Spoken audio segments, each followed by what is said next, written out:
The gunshot echoed through the dusty streets of Millfield just as the church bells finished their Sunday morning call to worship. Standing in the doorway of the Golden Rose Saloon, clutching a blood-stained envelope that would change everything, Rebecca Hayes realized that sometimes the end of one life is just the beginning of another. But what happened next would prove that redemption doesn't come from running away from your past. It comes from finding someone brave enough to help you build a different future. Before we jump back in, tell us where you're tuning in from. And if this story touches you, make sure you're subscribed, because tomorrow I've saved something extra special for you.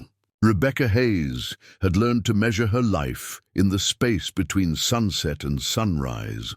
For 3 years since her 18th birthday, those were the hours that belonged to the Golden Rose Saloon, the hours when she transformed herself into someone who could smile at strangers, laugh at crude jokes, and pretend that the coins dropped into her palm represented choices rather than necessities. The saloon sat at the end of Millfield's main street, like a confession that even the most God-fearing town needed a place where people could forget their troubles. Built from rough-hewn timber and painted in faded red that had once been bold enough to match its name, the Golden Rose served whiskey to cowboys, poker to traveling merchants, and companionship to anyone willing to pay for the illusion that they weren't alone. Rebecca's room occupied the second floor, a space barely large enough for a bed, washstand, and the trunk that held everything she owned. The walls were thin enough that she could hear conversations from the neighboring rooms, laughter from downstairs, and every Sunday morning the distant sound of church bells calling the respectable citizens of Millfield to worship.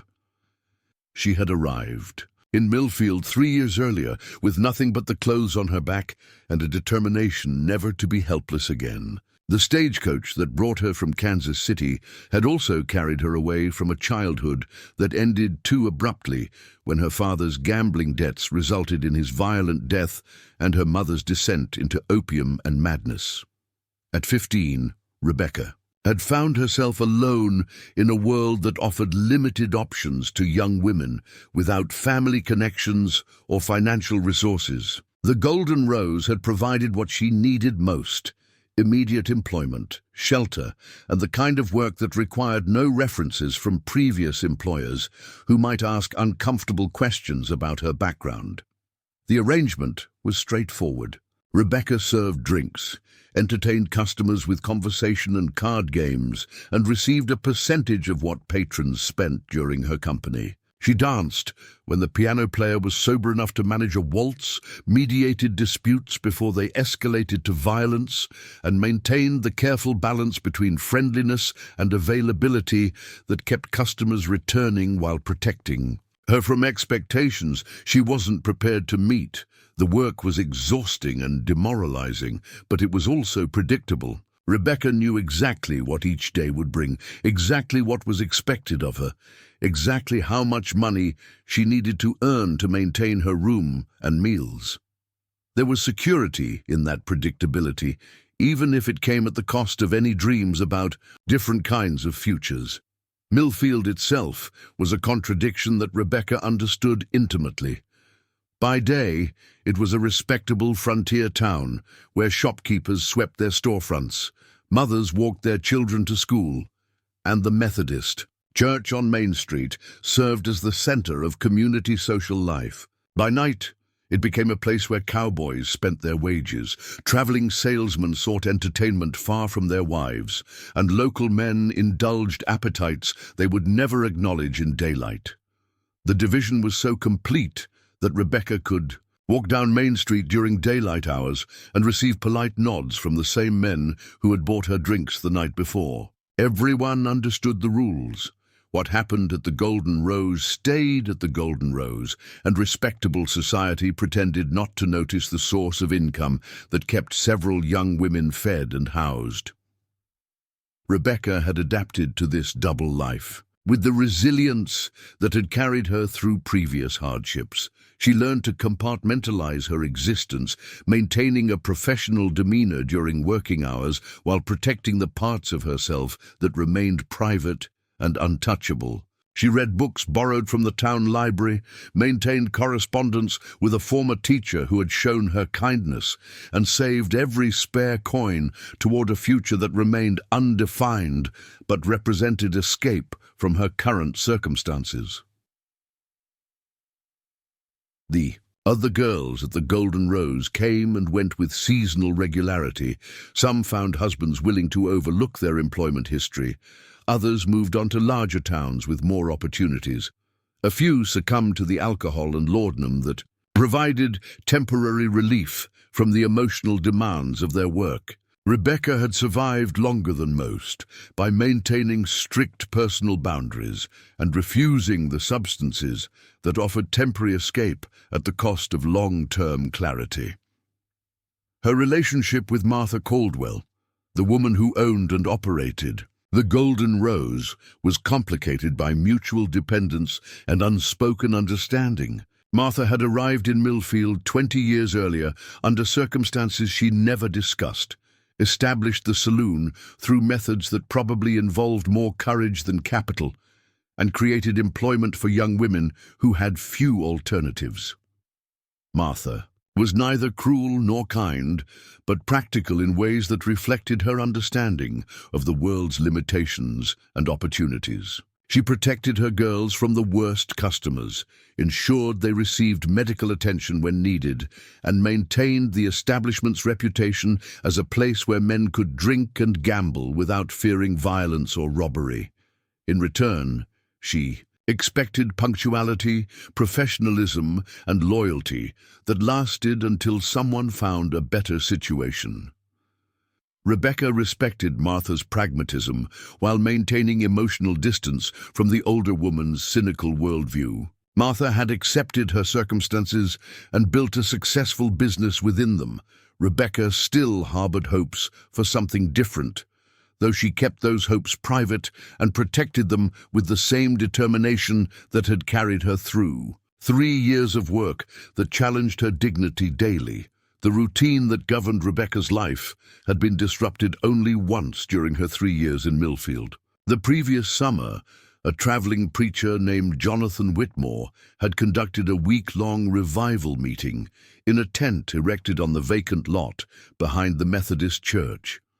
Rebecca had watched the evening services from her second-floor window, drawn to the music and the passion of the gathered crowd. On the revival's final night, curiosity had overcome her usual caution, and she had slipped out of the saloon to listen from the back of the crowd. The preacher's message about redemption and second chances had stirred something deep within her, a longing for the kind of spiritual community she had never experienced but had always imagined might exist. Jonathan Whitmore had noticed her standing at the edge of the gathering, a young woman whose clothing and carefully applied cosmetics marked her as someone from the world the revival sought to redeem. After the service, he had approached her with genuine kindness rather than the judgment she had expected. "Everyone deserves a chance to start over," he had said simply. "God's love isn't conditional on past mistakes."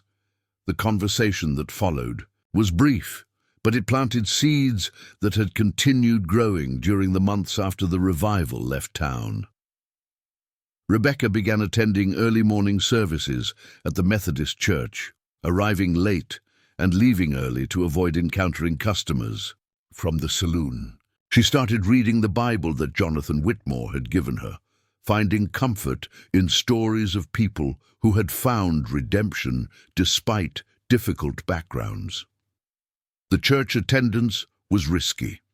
If Martha discovered that Rebecca was involving herself with the religious community that publicly disapproved of the saloon's existence, it could cost her employment and housing. But the spiritual community represented something Rebecca had been seeking without knowing what to call it, a place where she could be valued for something other than her ability to entertain men who had been drinking.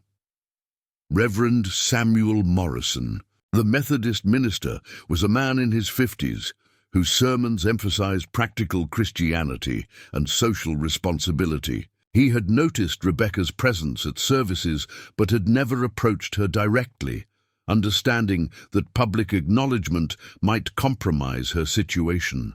Instead, he had made subtle efforts to ensure she felt welcome, setting aside Bible study materials where she could access them privately, and including themes of redemption and acceptance in his Sunday messages. The Reverend's son, David Morrison, was 26 years old and had recently returned to Millfield after completing seminary education in St. Louis. He was expected to assume greater responsibilities in his father's ministry and eventually inherit leadership of the congregation. His return had been celebrated by the community, which saw him as representing the town's future and the continuation of strong moral leadership. David Morrison possessed his father's commitment to practical Christianity, but with an intensity and idealism that reflected his theological education and youthful energy. He had been trained to see ministry as active engagement with community problems rather than passive administration of religious services. His sermons, when he occasionally filled the pulpit during his father's absences, challenged the congregation to live their faith through actions that addressed poverty, injustice, and social problems. Rebecca had noticed David Morrison during her visits to church services, drawn to the passion with which he approached his ministerial duties. Unlike many young men his age, he seemed genuinely committed to serving others rather than pursuing personal advancement. There was something in his character that reminded her of the traveling preacher who had first suggested that redemption was possible for people like her. David had noticed Rebecca as well, though he was uncertain about her identity or circumstances. He recognized her as someone who attended services irregularly and seemed to maintain careful distance from other congregation members. Her clothing was more fashionable than most church attendees could afford. Her demeanor suggested familiarity with social situations that most Millfield residents never encountered, and there was something in her eyes that spoke of experiences beyond her apparent age. The unspoken awareness between them had been building for months when the events of this particular Sunday morning would bring their separate worlds into collision. Rebecca's carefully maintained double life was about to be shattered by circumstances beyond her control, and David Morrison would face the first real test of whether his theological education had prepared him for the complexities of ministering to people whose problems couldn't be solved through prayer and good intentions alone. The morning had started like hundreds of others, with Rebecca preparing for another day of maintaining the careful balance between her private hopes and the public role that provided her survival.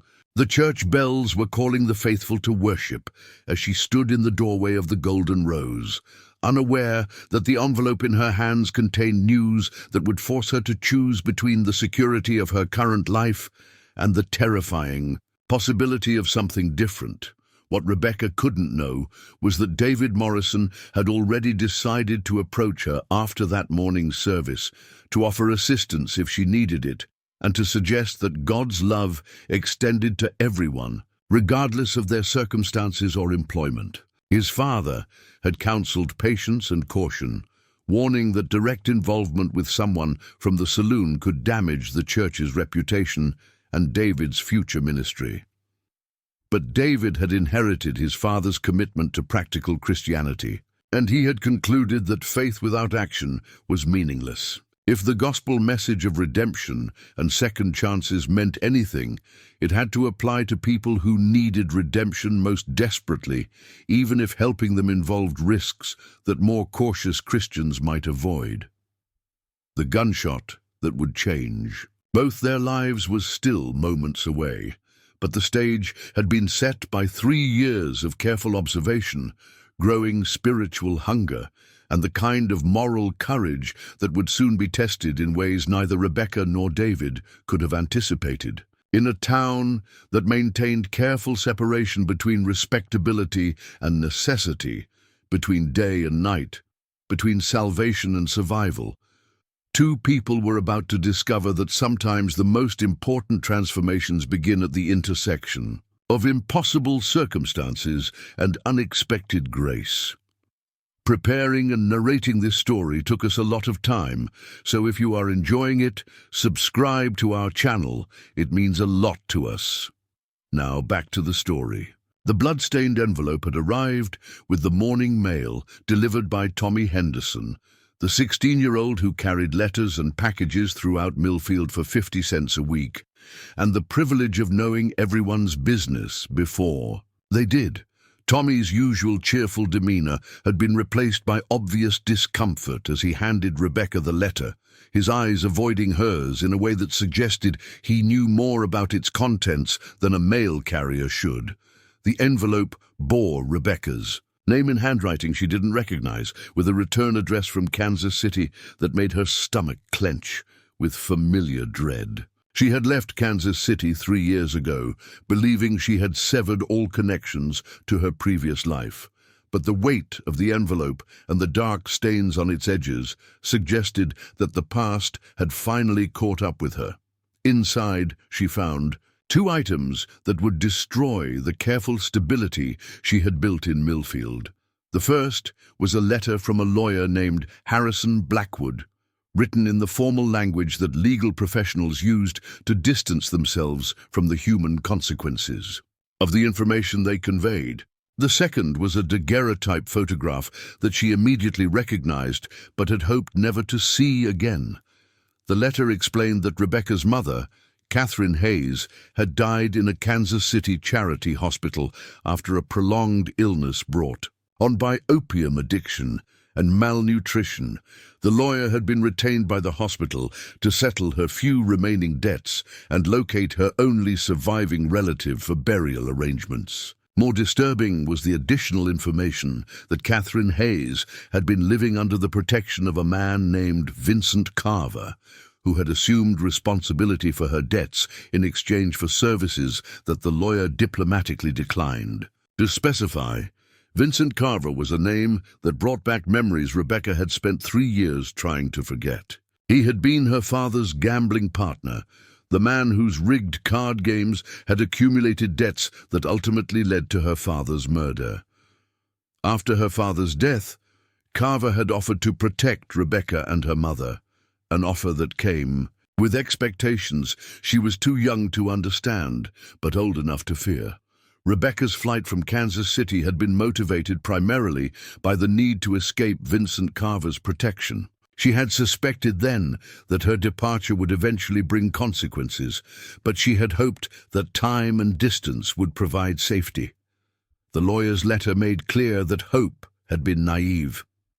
Vincent Carver was not a man who forgot debts or abandoned claims to property he considered his own. According to the lawyer's careful language, Carver had invested considerable resources in Catherine Hayes's care and maintenance, resources he now expected Rebecca to repay, along with accumulated interest and fees. The total amount, calculated according to methods that bore no relationship to legal financial practices, exceeded anything Rebecca could possibly earn in legitimate employment. The photograph that accompanied the letter was even more disturbing than the debt calculation. It showed Rebecca herself, taken 3 years ago in Kansas City, but in a context that would destroy her reputation in Millfield instantly if it became public knowledge.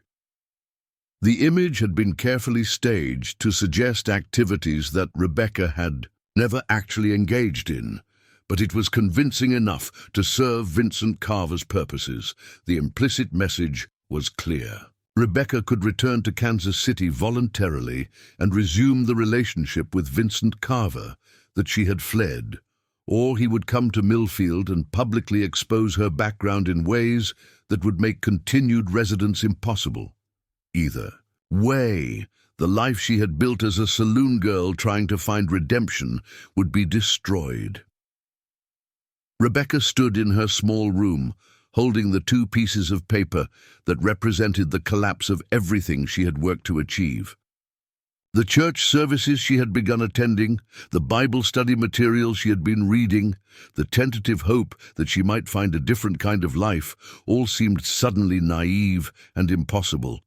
The sound of gunfire from the street below interrupted her despair and transformed it into immediate crisis. Rebecca looked out her window to see a man in an expensive suit lying motionless in the dust outside the Golden Rose, blood pooling beneath his head.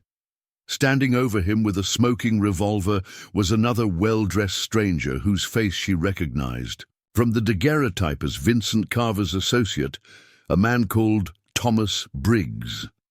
Briggs had apparently come to Millfield ahead of any formal demands, intending to deliver Vincent Carver's message in person. The dead man was likely someone who had opposed that plan, perhaps a local law enforcement officer, or simply an unlucky witness who had been in the wrong place when violence erupted. The killing had been public and deliberate, designed to demonstrate that Vincent Carver's reach extended beyond Kansas City and that resistance to his demands would have fatal consequences. Rebecca understood immediately that she had become the center of a situation that threatened not just her own safety, but the stability of the entire community that had unknowingly provided her refuge. Martha Caldwell's voice carried up from the saloon's main floor, sharp with the authority she used to manage crisis situations. "Rebecca, get down here immediately. We have visitors who want to discuss your Kansas City connections." The words confirmed Rebecca's worst fears. Vincent Carver's representatives were already inside the Golden Rose, probably having entered through the back door, while the shooting outside drew attention to the front of the building. Martha's tone suggested that whatever conversation was taking place downstairs, it was not proceeding in Rebecca's favor.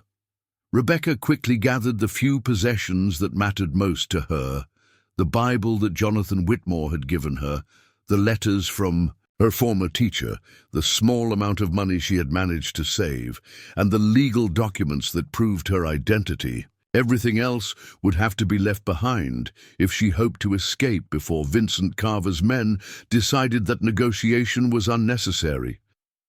But as she prepared to flee through the back stairs that led to the alley behind the Golden Rose, Rebecca realized that running would solve nothing. Vincent Carver had found her once and would find her again, no matter where she tried to hide. More importantly, running would bring his violence to whatever community provided her next refuge, endangering innocent people who had no connection to her past mistakes. The sound of heavy footsteps on the stairs made the decision for her. Vincent Carver's men were already coming to collect her, and the time for flight had passed. Rebecca tucked the legal documents and photograph into her dress, said a quick prayer to the God she was still learning to trust, and prepared to face whatever consequences had finally caught up with her. Thomas Briggs appeared in her doorway first, his revolver now holstered, but his hand resting casually on its grip. He was a thin man in his 40s, with the pale complexion and soft hands of someone who avoided physical labor, but his eyes held the cold calculation of someone who had killed before and would do so again without hesitation. "Miss Hayes," he said with mock courtesy, "Mr. Carver has been concerned about your welfare since you left Kansas City so abruptly. He's arranged for your safe return to more suitable employment." Behind Briggs stood two other men, whose size and scarred faces suggested they specialized in physical persuasion when courtesy proved insufficient. One carried a leather satchel that probably contained additional photographs or documents designed to ensure Rebecca's cooperation. The other had positioned himself to block any escape route toward the back stairs. "I have legal employment here," Rebecca replied, trying to keep her voice steady despite her growing fear. "I'm not returning to Kansas City." Briggs smiled with the patience of someone who enjoyed explaining why resistance was futile. "Your employment here is about to become impossible. The sheriff will shortly receive anonymous information about..." Your background, along with evidence that you've been involved in activities that violate local ordinances. Your church friends will learn about your previous associations with people who engage in activities that their moral standards can't accommodate. The threat was comprehensive and effective. Even if Rebecca could somehow avoid physical removal to Kansas City, Vincent Carver could destroy her reputation in Millfield so thoroughly that continued residence would become impossible. She would be forced to leave anyway, but without resources or destination, making her eventual capture more certain. However, Briggs continued, Mr. Carver is prepared to be reasonable. Return to Kansas City voluntarily. Fulfill your obligations regarding your mother's debts, and your friends here will never learn about your unfortunate past. Refuse, and everyone in this town will know exactly who Rebecca Hayes really is, and what she's been running from. The choice he offered was no choice at all. Rebecca could return to Vincent Carver's control willingly, or she could be forced to leave Millfield in disgrace and be captured elsewhere under worse circumstances. Either way, the life she had been building would end, and the tentative hope she had found in the church community would be destroyed. But as Rebecca prepared to accept the inevitable, the sound of voices from the street below suggested that the situation was becoming more complicated. Someone had apparently summoned help in response to the shooting, and the arrival of additional people might create opportunities that didn't currently exist. "We should go," one of Briggs' associates said quietly. "The preacher's son is outside asking questions about the gunfire, and a crowd is gathering. Too many witnesses for a quiet departure." Briggs' expression tightened with annoyance. Vincent Carver had preferred to handle Rebecca's situation quietly, avoiding the attention that violence and public confrontation inevitably attracted. But the shooting had already compromised that preference, and the growing crowd outside made discretion increasingly difficult. 5 minutes, Briggs told Rebecca. "Gather whatever you need for travel, and we'll escort you to the stagecoach. Resist, and Mr. Carver will ensure that your reputation in this town becomes an object lesson for anyone else who thinks they can escape their obligations." Rebecca nodded, playing for time while trying to think of any alternative that didn't involve either submission to Vincent Carver or public disgrace that would destroy the church community that had begun to offer her hope. Neither option was acceptable, but the men blocking her doorway seemed to eliminate any possibility of a third choice.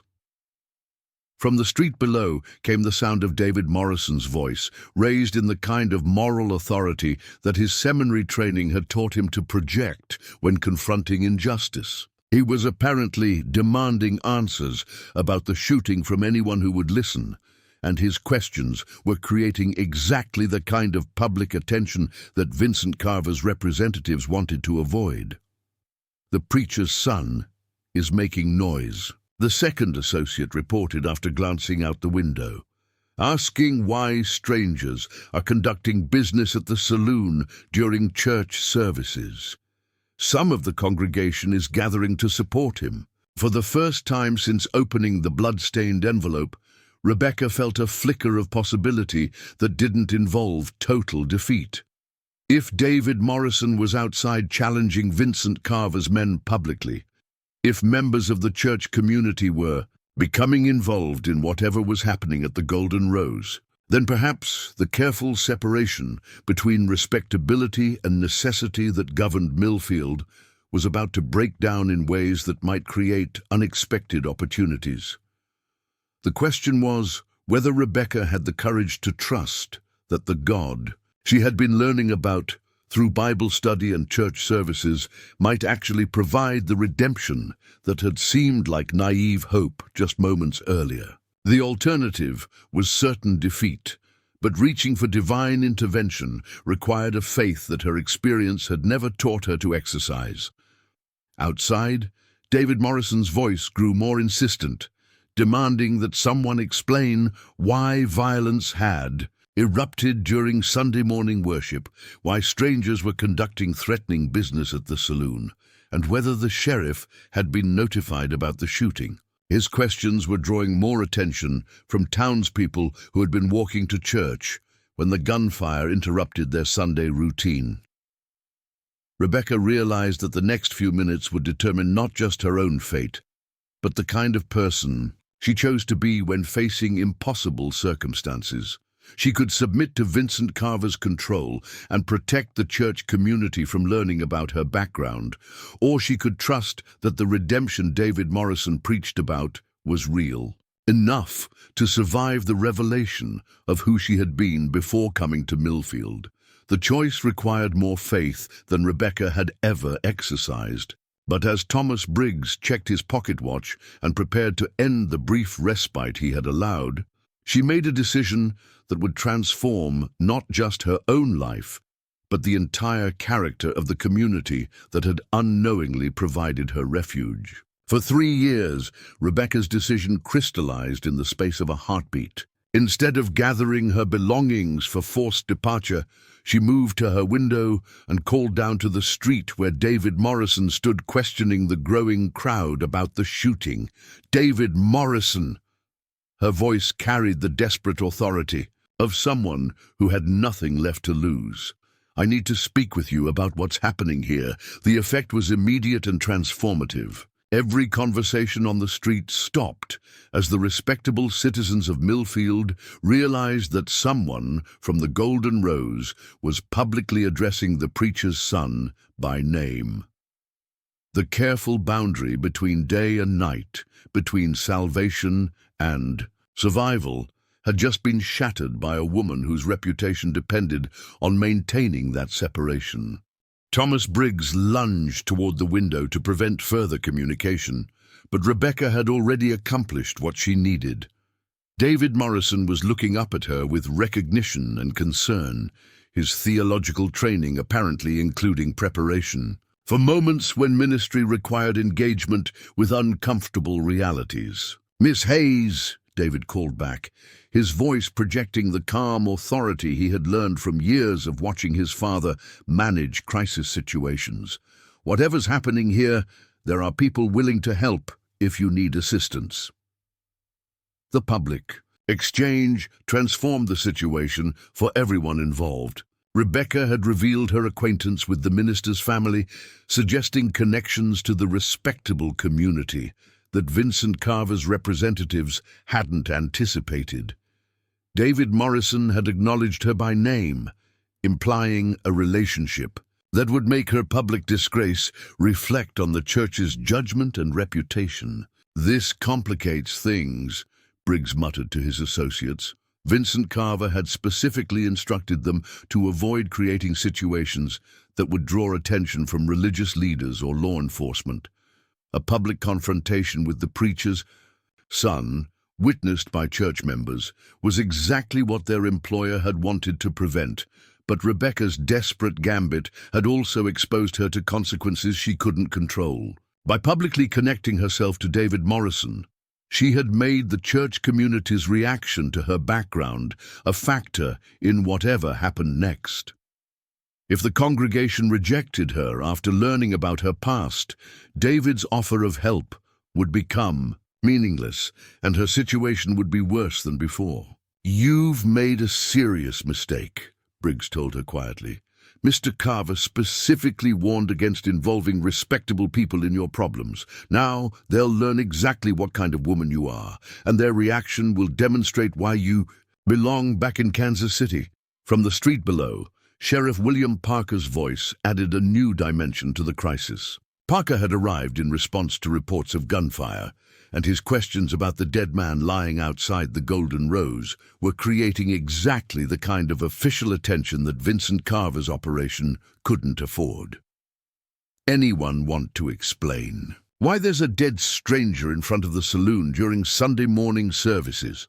Parker's tone carried the weary authority of someone who had dealt with violence before, but hadn't expected it to intrude on the town's most peaceful day of the week. David Morrison approached the sheriff with information that surprised everyone listening. "This man," he said, pointing to the body, "approached me outside the church 20 minutes ago asking questions about Miss Rebecca Hayes.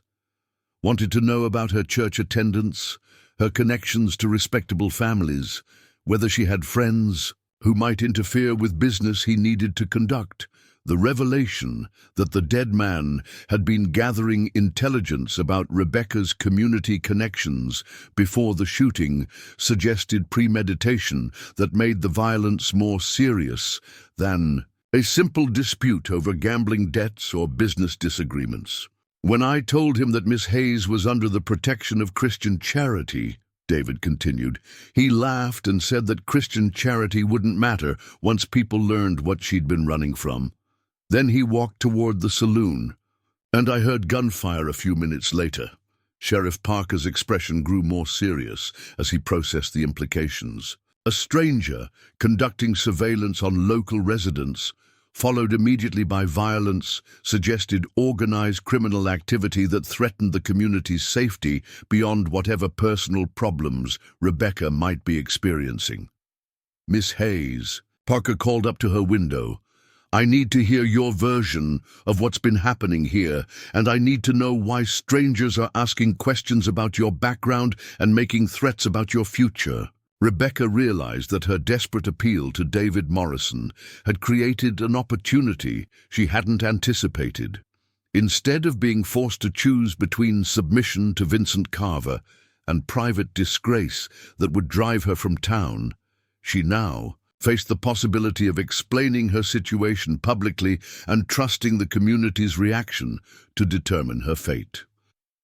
The choice was terrifying because it required complete honesty about her background, but it also offered the possibility of redemption through truth rather than escape through deception. If the church community could accept her despite her past, if David Morrison's offer of help reflected genuine Christian charity rather than naive idealism, then she might find the different kind of life she had been seeking through Bible study and tentative faith.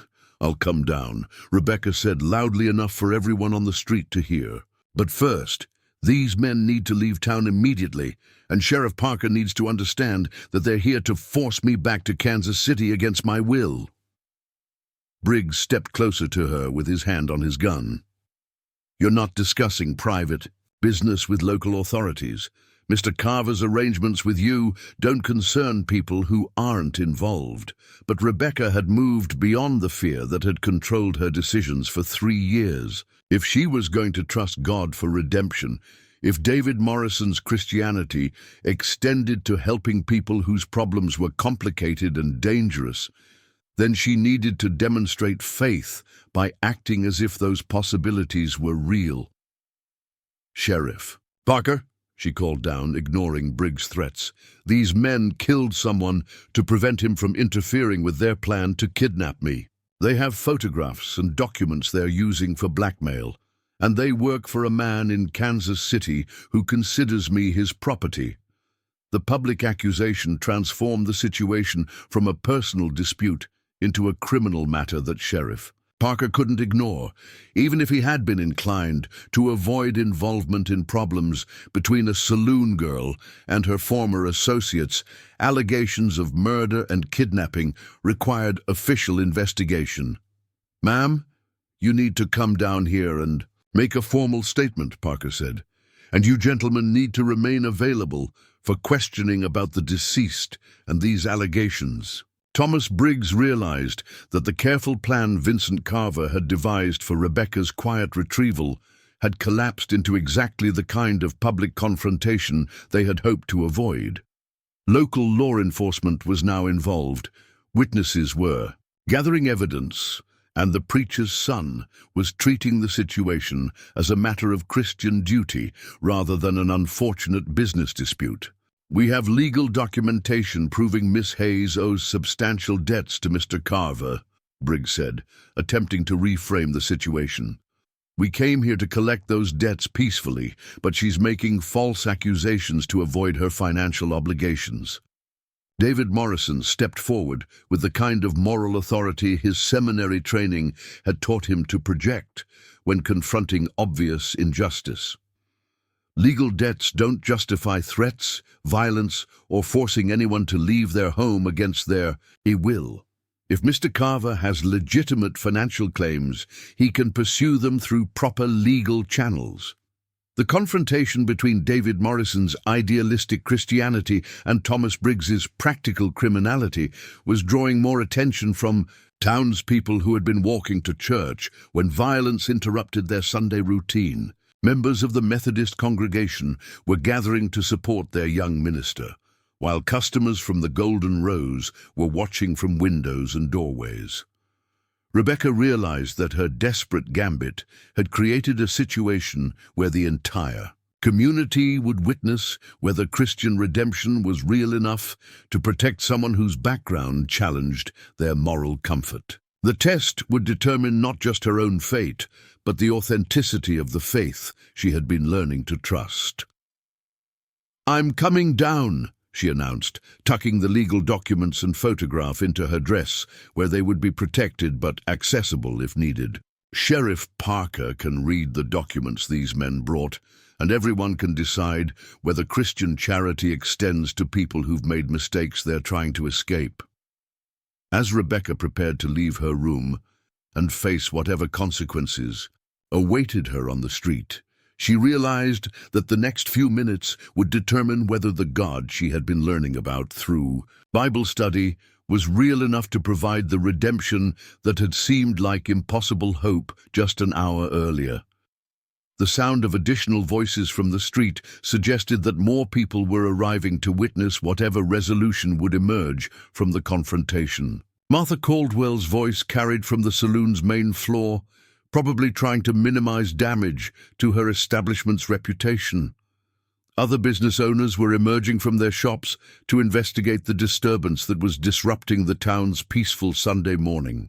Rebecca said a prayer to the God she was still learning to trust, gathered the few possessions that represented her hope for a different life, and prepared to walk downstairs into a situation that would either confirm her faith in divine redemption or demonstrate that some mistakes were too large for Christian forgiveness. The decision required more courage than she had ever needed to exercise. But as she opened her door and faced Thomas Briggs one final time, Rebecca realized that authentic faith meant trusting God's love, even when the outcome remained uncertain, and the risks were greater than anything she had the strength to manage alone. "Your choice, Miss Hayes," Briggs said quietly. "Walk away from these people now, and they'll never learn what you were before coming here. Force us to expose your background publicly, and their reaction will prove that Christian charity has limits you haven't considered." Rebecca looked at the man whose threats had controlled her decisions since she opened the blood-stained envelope that morning. For 3 years, fear of exposure had kept her trapped between her past mistakes and her future hopes. Now, standing at the threshold of either complete redemption or total disgrace, she realized that freedom required choosing truth over safety, faith over fear, and community over isolation. "My background speaks for itself," she said with quiet dignity.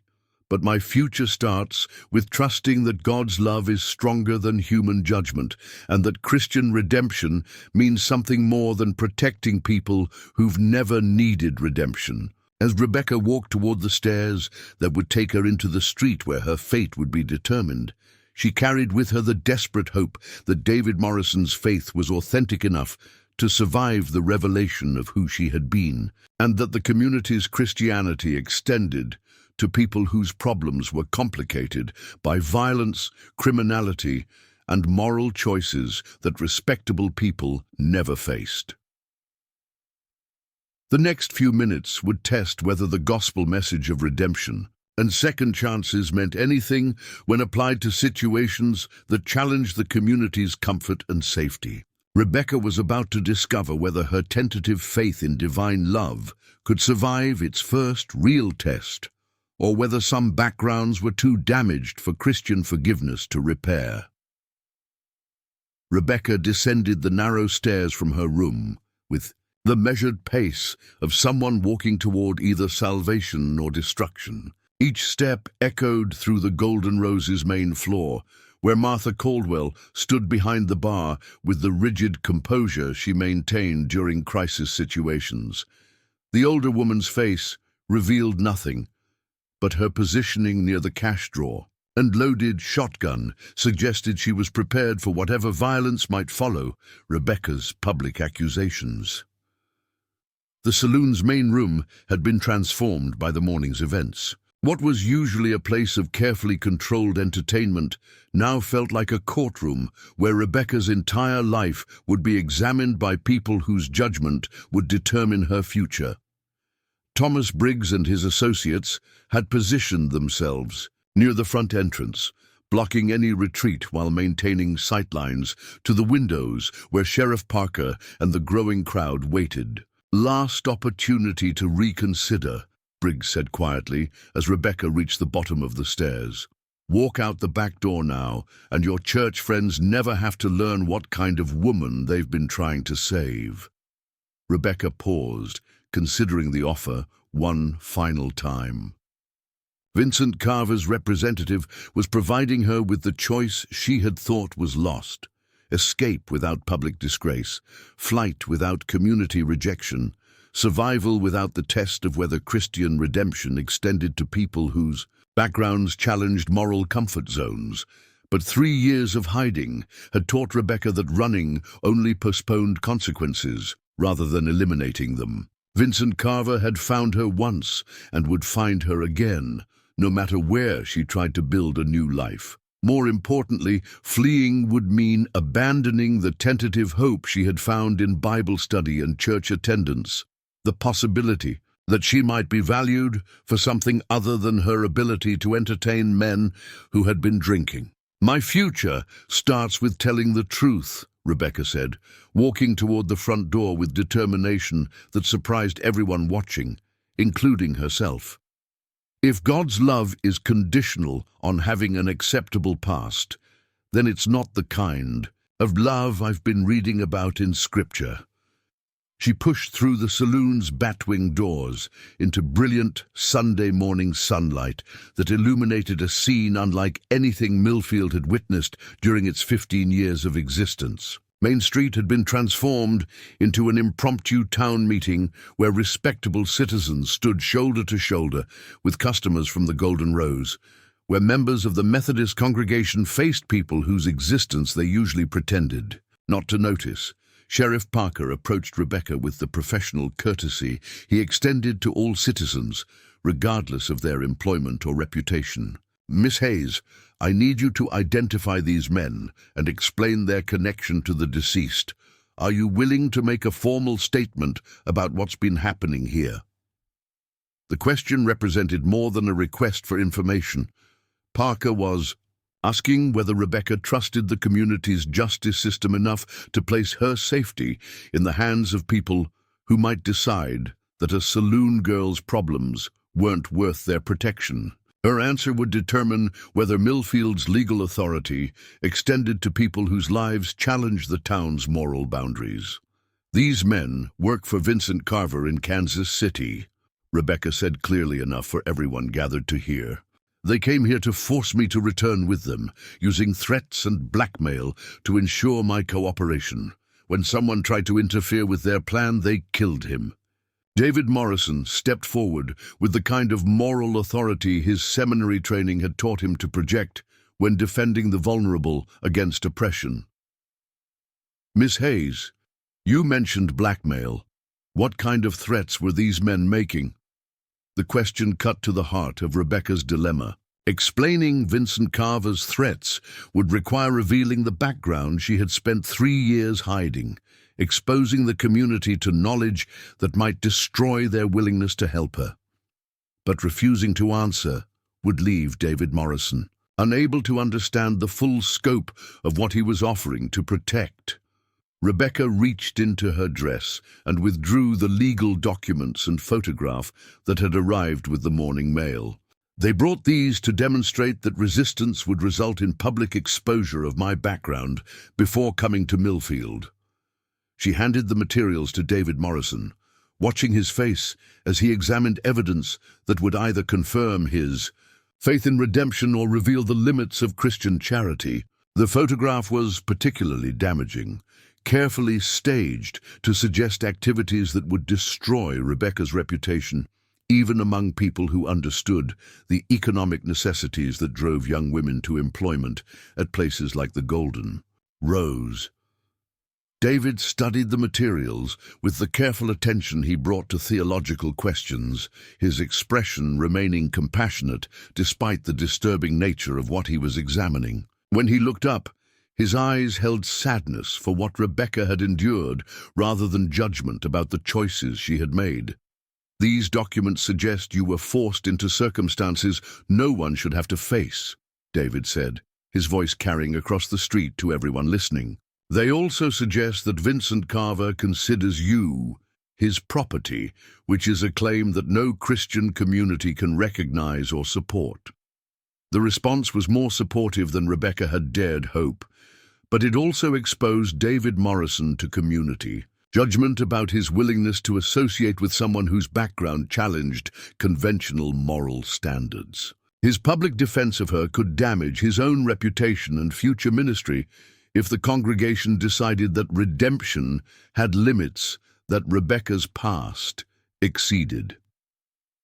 Sheriff Parker examined the legal documents with professional skepticism.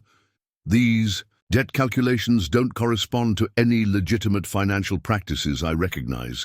Vincent Carver appears to be using fabricated obligations to justify what amounts to forced servitude. The sheriff's assessment provided official validation for what Rebecca had suspected during her years in Kansas City. Vincent Carver's business operated outside legal boundaries, using violence and intimidation to maintain control over people who had few alternatives for protection or employment. The photograph is more problematic, Parker continued diplomatically. It's obviously staged to suggest activities that would damage your reputation, but it's also convincing enough to serve its intended purpose if made public. Thomas Briggs had been listening to the conversation with growing impatience. Vincent Carver had specifically instructed him to avoid prolonged negotiations that would draw attention from law enforcement or religious leaders. The public examination of Rebecca's background, witnessed by the entire community, was exactly what his employer had wanted to prevent. Sheriff, this is a private financial matter between Miss Hayes and her creditors, Briggs interrupted. Mr. Carver is prepared to resolve her debts through reasonable arrangements that don't require community involvement. But David Morrison had moved beyond the diplomatic caution that might have characterized his response an hour earlier. The documentation he had examined, combined with Rebecca's courage in publicly requesting help, had convinced him that this was exactly the kind of situation where Christian faith required action rather than careful neutrality. Mr. Briggs, David said with quiet authority, forcing someone to leave their home and community through threats and blackmail isn't a financial arrangement. It's kidnapping, and it won't be tolerated in this town regardless of what happened. In Kansas City, the confrontation between the preacher's son and Vincent Carver's representative was drawing more attention from townspeople who had been walking to church when violence interrupted their Sunday routine. Word of the shooting and the subsequent revelations was spreading through Millfield's informal communication networks, bringing people who wanted to witness how their community would respond to a crisis that challenged comfortable assumptions about redemption and moral boundaries. Rebecca realized that her desperate appeal for help had created a situation where the entire town would observe whether Christian charity extended to people whose problems were complicated by violence, criminality, and moral choices that respectable people never faced. The test would determine not just her own fate, but the authenticity of the faith that governed Millfield's social and moral character. Among the gathering crowd, Rebecca recognized faces from her Sunday church attendance. The Hutchinson family, who owned the general store, Dr. Samuel Warren, who had treated her for a fever the previous winter, Mary Catherine Foster, the schoolteacher who had smiled at her during services but never spoken directly, Their reactions to the morning's revelations would determine whether the tentative hope she had found in Christian community could survive the revelation of her background. Mrs. Hutchinson approached with the careful dignity she maintained as one of the town's leading citizens. Her husband operated the largest business in Millfield, and her opinions about social matters carried considerable influence among the congregation and community leaders. "Miss Hayes," she said formally, "I've observed your attendance at church services over the past several months. Are you seeking to join our religious community despite your current employment circumstances?" The question was carefully worded to address the fundamental issue that everyone was considering: whether Rebecca's church attendance represented genuine spiritual seeking or simply an attempt to manipulate the community's sympathies for personal advantage. Her answer would influence how people interpreted everything else about her situation. "I'm seeking redemption through faith in God's love," Rebecca replied honestly. "I've been reading scripture and attending services because I believe Christ offers forgiveness to people who genuinely want to change their lives, even people whose pasts aren't respectable." Dr. Warren stepped forward with the practical concern that medical training had taught him to bring to crisis situations. "Miss Hayes, are you under any physical duress that prevents you from making free choices about your future? Do you need medical attention or legal protection that this community should provide?" The questions addressed immediate safety concerns while avoiding judgment about moral issues that others were better qualified to evaluate. Warren's medical perspective focused on Rebecca's welfare rather than her worthiness, offering assistance based on human need rather than moral evaluation. "These men threatened to kidnap me if I refused to return to Kansas City voluntarily," Rebecca answered. "Vincent Carver considers me his property based on debts he claims I inherited from my mother. I came to Millfield 3 years ago to escape his control, but he's found me and intends to force me back."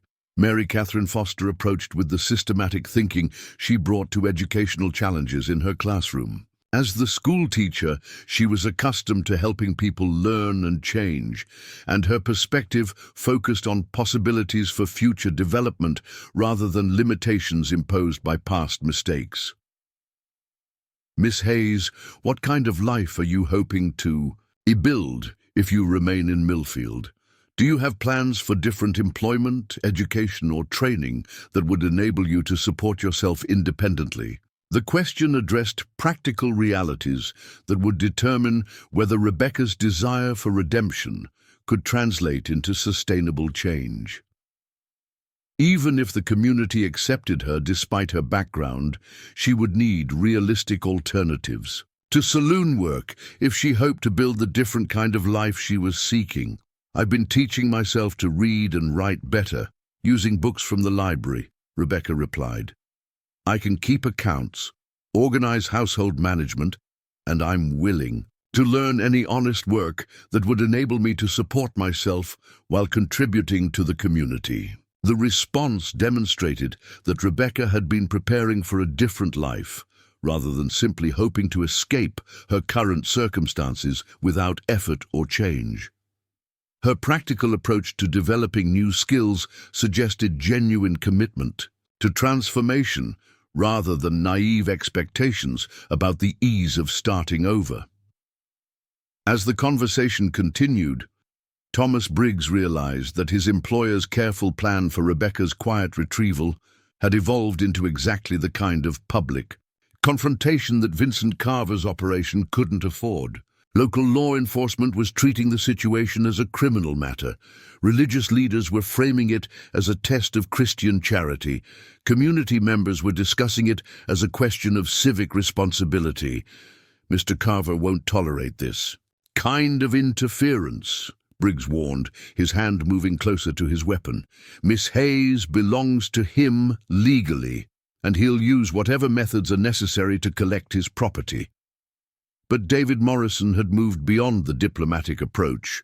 that might have characterized his response before examining the evidence of Vincent Carver's methods. Seminary training had taught him to recognize evil when it presented itself clearly, and Thomas Briggs' threats represented exactly the kind of oppression that Christian faith was meant to confront.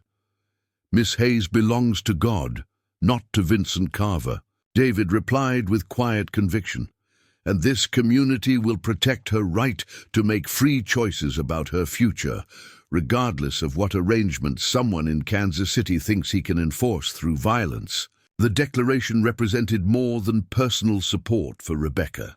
David Morrison was committing the Methodist Church, and by extension, the entire community, to a confrontation with organized criminality that could bring violence and disruption to Millfield's peaceful existence. His decision would test whether the congregation's faith was strong enough to accept the risks that genuine Christian charity sometimes required. As the crowd continued to grow, and the discussion moved toward decisions about Rebecca's immediate safety and long-term future, she realized that her desperate gambit had succeeded beyond anything she had dared hope. The community was treating her situation as a shared responsibility rather than a private problem, and their response was revealing the authentic character of the faith she had been learning to trust through Bible study and church attendance. The next phase of the confrontation would determine whether Millfield's commitment to Christian redemption could survive the practical challenges of protecting someone whose background challenged their comfort while opposing criminals who threatened their safety. The confrontation that had begun with a gunshot and a desperate appeal was about to become something unprecedented in Millfield's history. A public test of whether Christian community extended beyond Sunday morning. Rhetoric to the messy realities of protecting vulnerable people from organized violence. What happened in the next hour would determine not only Rebecca's fate, but the moral character of an entire town. Reverend Samuel Morrison arrived just as the tension between David and Thomas Briggs reached its breaking point. The elder minister had been preparing for Sunday service when reports of gunfire and gathering crowds reached the church. His appearance brought additional gravity to a situation that was already challenging every assumption about the boundaries between respectability and redemption.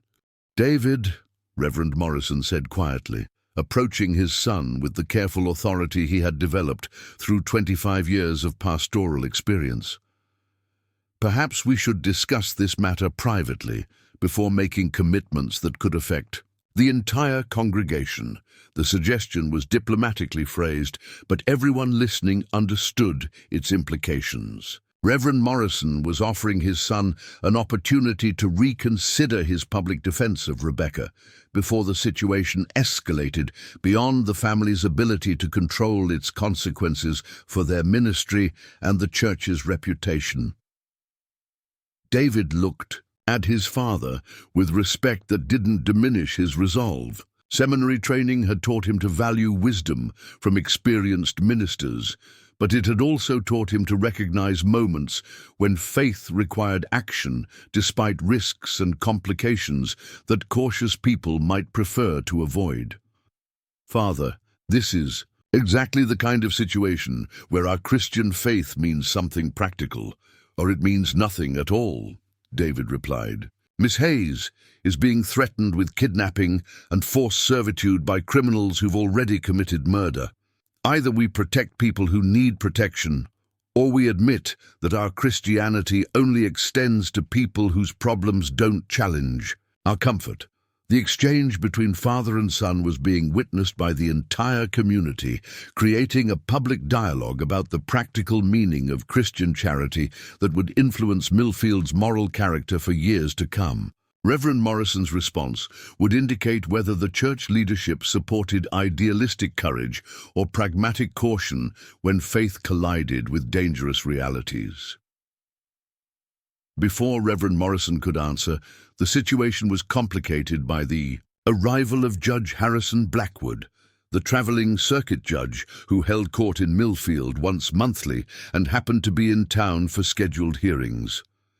Blackwood's presence added legal authority to what had been primarily a moral and social crisis. "Sheriff Parker," Judge Blackwood said with the brisk efficiency he brought to all legal matters, "I understand there's been a shooting and allegations of kidnapping and blackmail. I need to hear testimony from all parties involved before this situation escalates further."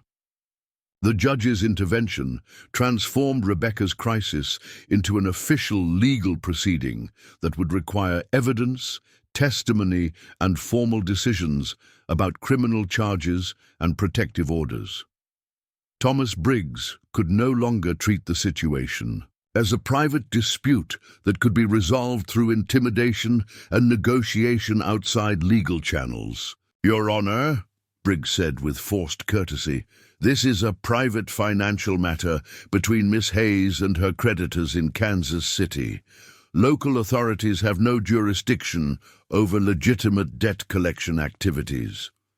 Judge Blackwood examined the legal documents and photograph that David Morrison had received from Rebecca, his expression growing increasingly serious as he processed the implications of what he was reading. "Mr. Briggs, these debt calculations don't correspond to any legitimate financial practices recognized by territorial law," the judge said finally. "They appear to be fabricated obligations designed to justify what amounts to forced servitude, which is prohibited under federal statutes regardless of whatever arrangements Mr. Carver thinks he can enforce." The judicial assessment provided official validation for what Rebecca and others had suspected. Vincent Carver's business operated outside legal boundaries, using manufactured debts and forged documentation to maintain control over people who had few alternatives for protection or employment. Furthermore, Judge Blackwood continued, the photograph appears to be staged evidence designed for blackmail purposes, which constitutes criminal activity under territorial law. Miss Hayes, are you willing to testify under oath about how these materials were obtained and how they've been used to threaten you? The question represented more than a request for legal testimony. Judge Blackwood was asking whether Rebecca trusted the territorial justice system enough to place her safety in the hands of legal institutions that might or might not prove capable of protecting her from Vincent Carver's retaliation. "Yes, Your Honor," Rebecca replied with steadier voice than she had expected to manage. "I'm willing to testify about everything Vincent Carver and his associates have done to maintain control over me and other young women in Kansas City." Her answer expanded the scope of the legal proceedings beyond her individual case, to include testimony about systematic criminal activity that could result in federal charges against Vincent Carver's entire operation. Rebecca was offering to become the key witness in a case that could shut down a criminal enterprise, but doing so would make her a target for retaliation that could endanger the entire community. Thomas Briggs realized that his employer's carefully planned operation had collapsed into exactly the kind of legal and public relations disaster that Vincent Carver had specifically instructed him to avoid. Local and territorial authorities were now treating the situation as a criminal matter. The preacher's family was publicly supporting the victim, and community members were discussing the case as a test of their moral character. "Miss Hayes, you're making serious allegations against respected businessmen based on misunderstandings about legitimate financial arrangements," Briggs said, his tone carrying barely concealed threats. "Mr. Carver will be disappointed to learn that you've chosen to involve people who can't protect you from the consequences of making false accusations." But David Morrison had moved beyond diplomatic responses to direct confrontation with what he now recognized as organized evil that required active resistance from Christian community. "Mr. Briggs, your threats against Miss Hayes and this community are being made in the presence of legal authority and numerous witnesses," David said with quiet conviction. "If Vincent Carver wants to continue this matter, he can do so through proper legal channels rather than through violence and intimidation. The declaration committed not just David personally, but the Methodist Church and by extension the entire community to a confrontation with criminal enterprise that could bring ongoing violence and disruption to Millfield's peaceful existence. His decision would test whether the congregation's faith was strong enough to accept risks that genuine Christian charity sometimes required. Dr. Warren approached Judge Blackwood with professional concern about immediate safety issues that transcended the legal and moral questions others were addressing. Your Honor, regardless of the legal merits of various claims, Miss Hayes appears to be in immediate physical danger from these men. Shouldn't we address her protection before proceeding with testimony and legal procedures? The practical question focused attention on Rebecca's vulnerability in ways that made the community's moral commitment concrete and urgent. Protecting her would require specific actions by specific people who would assume personal responsibility for outcomes they couldn't completely control. Judge Blackwood nodded thoughtfully. Miss Hayes, do you have secure lodging where you can stay safely while these legal matters are resolved? The territorial government can provide some protection, but local community support would be more immediately effective. The question created an opportunity for Millfield's residents to demonstrate whether their Christian charity extended to practical assistance that involved risk and inconvenience. Rebecca's answer would indicate whether she trusted the community enough to place her safety in their hands rather than seeking protection through flight or law enforcement resources. Before Rebecca could respond, Mary Catherine Foster stepped forward with the decisive action that her educational experience had taught her to take when children needed protection from dangerous situations. Miss Hayes can stay at the schoolhouse temporarily, Foster announced. It's a public building with multiple exits, and I live in quarters attached to the school where I can provide immediate assistance if needed. The offer was generous and practical, providing Rebecca with secure lodging while avoiding the social complications that might arise if she stayed in private homes belonging to church families. Foster's decision also demonstrated the kind of practical Christian charity that transformed abstract moral principles into concrete assistance. Mrs. Hutchinson approached with the careful consideration she brought to community leadership decisions. Miss Foster's offer addresses immediate safety, but Miss Hayes will need longer-term support if she's going to build a different life here, Hutchinson said. The general store needs someone who can keep books and manage correspondence with suppliers. It's respectable work that would provide steady income and community standing. The employment offer represented more than economic assistance. Hutchinson was providing Rebecca with an opportunity to establish legitimate social status within the community's business and social networks, demonstrating that redemption could include practical integration into respectable society. Dr. Warren added his own contribution to the emerging support network. Miss Hayes, if you decide to remain in Millfield, I'll need assistance in my medical practice, he said. Someone who can read, write, and manage household organization would be valuable for maintaining patient records and preparing medicinal supplies. The accumulating offers of employment and assistance were creating a comprehensive support system that would enable Rebecca to build an entirely different life without depending on saloon work or remaining vulnerable to economic pressures that could be exploited by people like Vincent Carver, Reverend. Morrison had been listening to the community's response with growing understanding of what his son's theological training had recognized from the beginning. This was exactly the kind of situation where Christian faith required practical action rather than theoretical sympathy. Miss Hayes, the elder minister said formally, if you choose to join our church community, you'll be welcomed as a member in full standing, with all the spiritual support and practical assistance that membership provides. The offer represented official endorsement from the Methodist Church, providing Rebecca with religious community that would support her spiritual development while protecting her from social isolation that could make her vulnerable to future manipulation. As the various offers of assistance accumulated, Thomas Briggs realized that Vincent Carver's operation faced a unified community response that made Rebecca's retrieval impossible through the methods his employer typically used. Legal authority was protecting her from kidnapping. Economic opportunities were eliminating her dependence on illegitimate employment, and religious community was providing her with social status that would make future blackmail ineffective. People don't understand what you're interfering with, Briggs said with desperation that revealed the failure of his mission.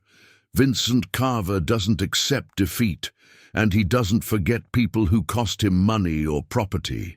This community will regret protecting someone who belongs to him, but Judge Blackwood had heard enough threats to warrant immediate legal action. Mr. Briggs, you're under arrest for making terroristic threats against this community and conspiracy to commit kidnapping, the judge announced. Sheriff Parker, please take custody of these men pending formal charges and investigation of the murder that occurred this morning. The arrests transformed the confrontation from negotiation between competing interests into law enforcement action against criminal activity. Vincent Carver's representatives would face territorial justice system rather than continuing their intimidation campaign against Rebecca and the community.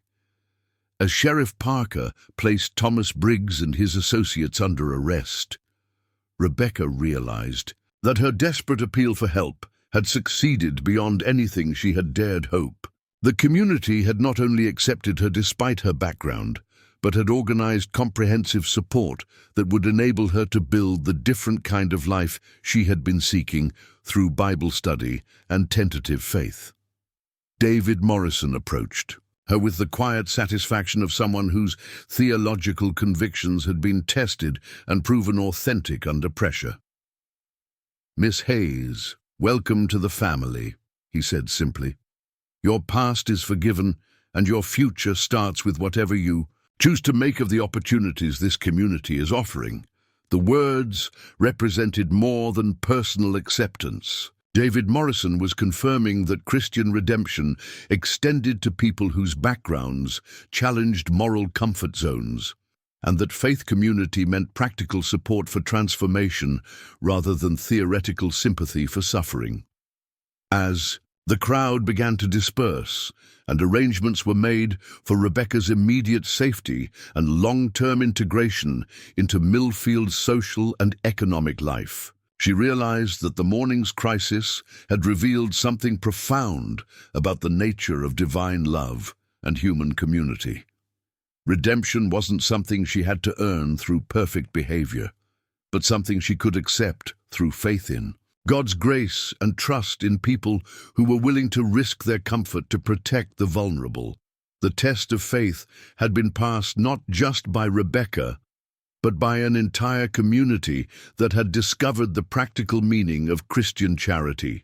When abstract principles collided with dangerous realities that required courage, sacrifice, and commitment to values that transcended personal safety and social convenience, the first week of Rebecca's new life in Millfield unfolded with the careful precision of a master craftsman assembling a complex piece of machinery. Each day brought small but significant steps toward the transformation she had sought through months of secret Bible study and tentative church attendance. But the reality of redemption proved more complicated than the theoretical hope she had nurtured during her years at the Golden Rose. Mary Catherine Foster's quarters at the schoolhouse provided Rebecca with her first experience of truly safe lodging since leaving Kansas City 3 years earlier. The small apartment attached to the school building was simply furnished, but immaculately maintained, reflecting the school teacher's commitment to order and respectability that had made her one of Millfield's most respected citizens.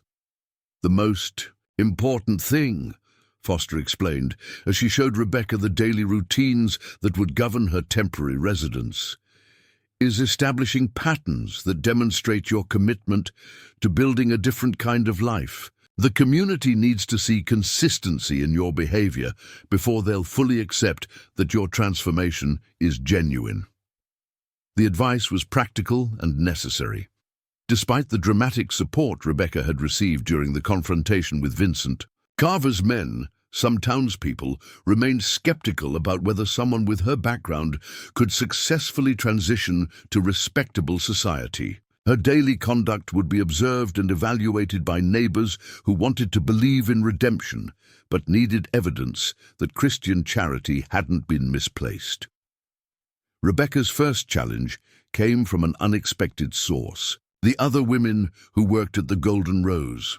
Martha Caldwell had maintained professional silence during the public crisis, but privately she was furious about losing her most reliable employee during the town's busiest season. More troubling was the reaction from girls like Sarah Murphy and Catherine Wells, who saw Rebecca's escape as abandonment of people who still needed the mutual support that made their work bearable. "So you're too good for us now?" Sarah had confronted Rebecca during a chance encounter at the general store. "Found yourself some respectable folks who'll pretend you're something other than what you are." The accusation stung because it touched Rebecca's deepest fears about her transition. Was she betraying the other women by accepting opportunities they hadn't been offered? Did her transformation depend on maintaining distance from people whose circumstances remained unchanged? Could redemption be authentic if it required abandoning relationships that had provided survival during desperate times? David Morrison addressed these concerns during their first formal conversation about Rebecca's spiritual development. They met in his father's study at the Methodist parsonage, surrounded by theological books and religious artifacts that represented the scholarly foundation of practical Christianity. "Redemption doesn't require you to abandon people who are still struggling," David explained carefully, "but it does require you to demonstrate that different choices lead to different outcomes. Your success becomes hope for others who might follow the same path." The distinction was important but difficult to implement practically. Rebecca wanted to maintain friendships with women who had shared her experiences at the Golden Rose, but she also needed to establish clear boundaries that protected her transformation from influences that could undermine her progress toward a different kind of life. Mrs. Hutchinson's employment offer at the general store provided Rebecca with her first opportunity to demonstrate competence in respectable work.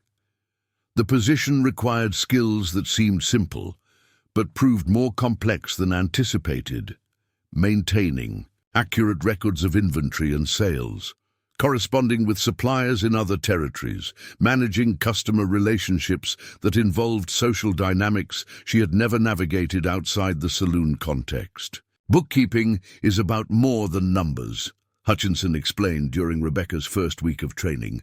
"It's about understanding how business relationships work in a community where reputation and trust matter more than immediate profit." The lesson applied to more than commercial transactions.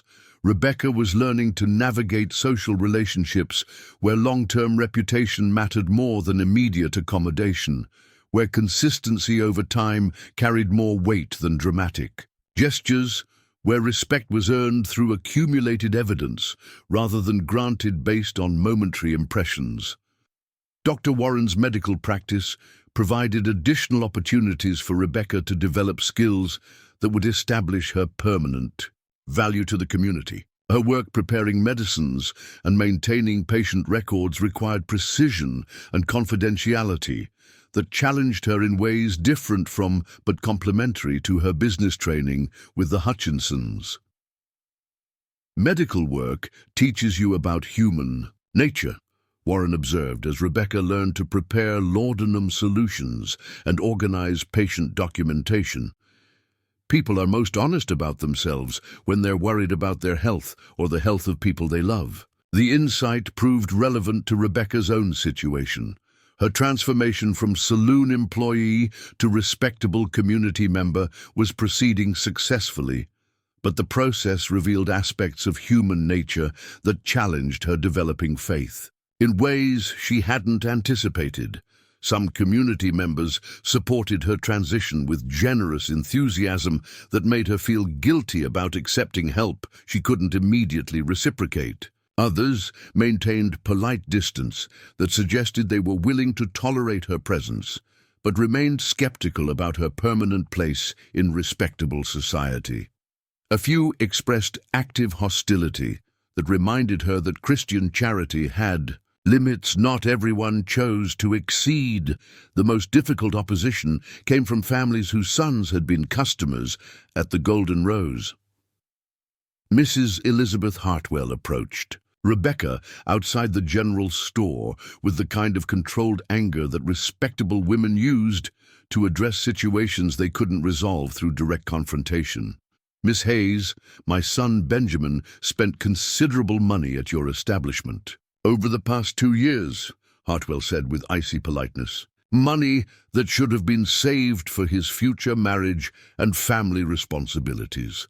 I hope you understand why some of us find it difficult to celebrate your sudden respectability." The confrontation forced Rebecca to confront aspects of her past employment that she had avoided examining closely. Her work at the Golden Rose had indeed contributed to young men developing habits and spending patterns that interfered with their ability to fulfill family obligations. Her transformation might represent personal redemption, but it didn't eliminate the consequences of her previous choices for other people.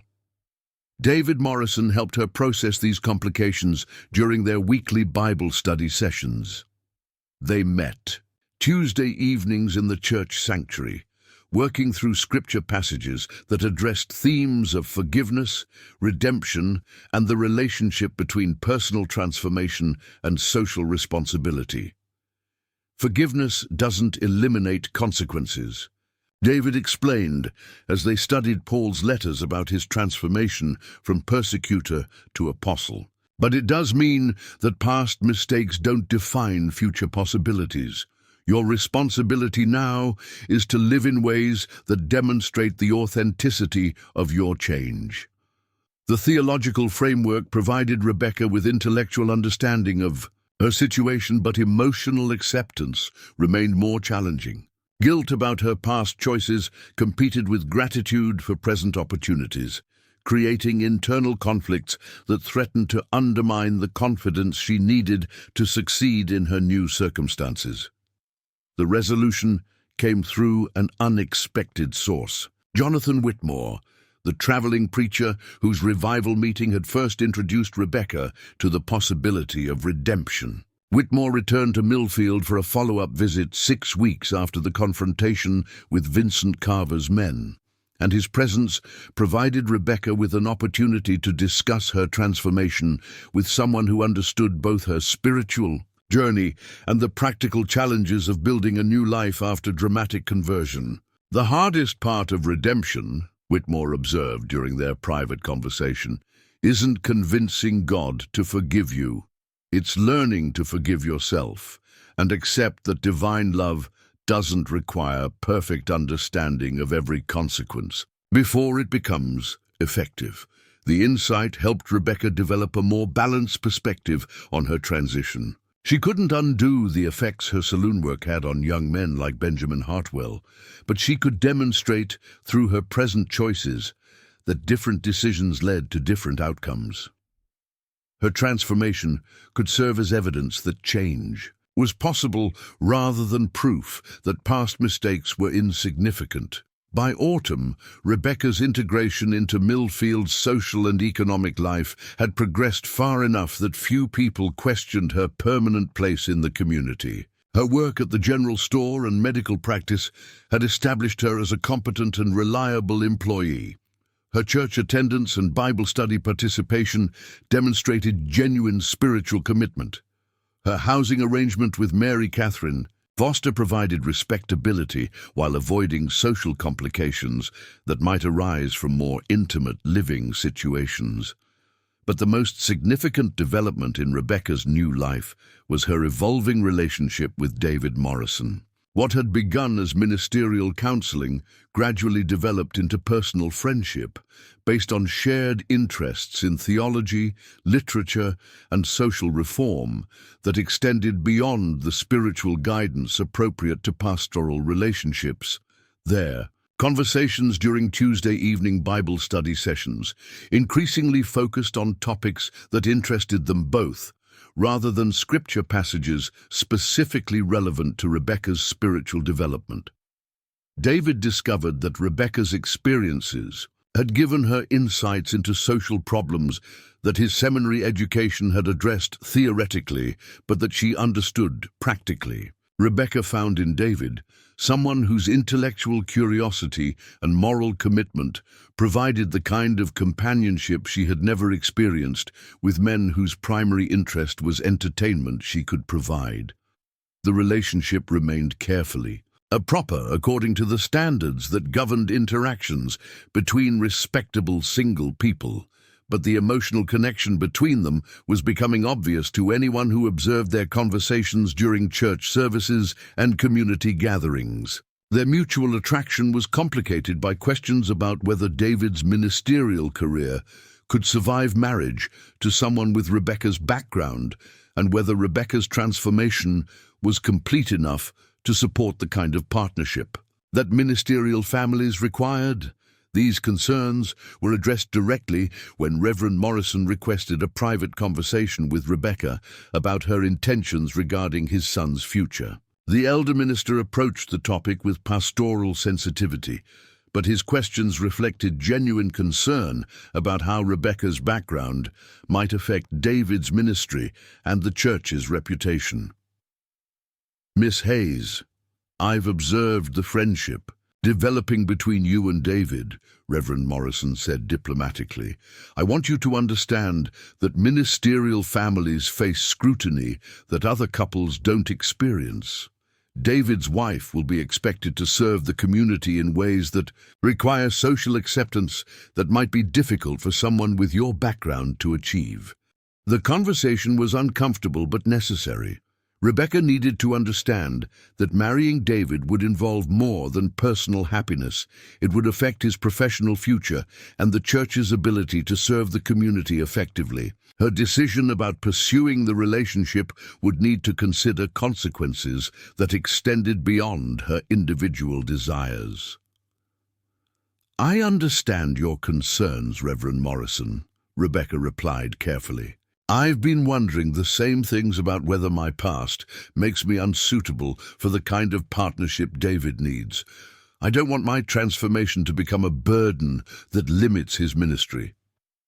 But even as she expressed these doubts, Rebecca realized that her year in Millfield had demonstrated something important about the nature of redemption and community acceptance. The people who had supported her transformation had done so not despite her background, but because they believed that Christian love extended to everyone who genuinely sought to build a different kind of life.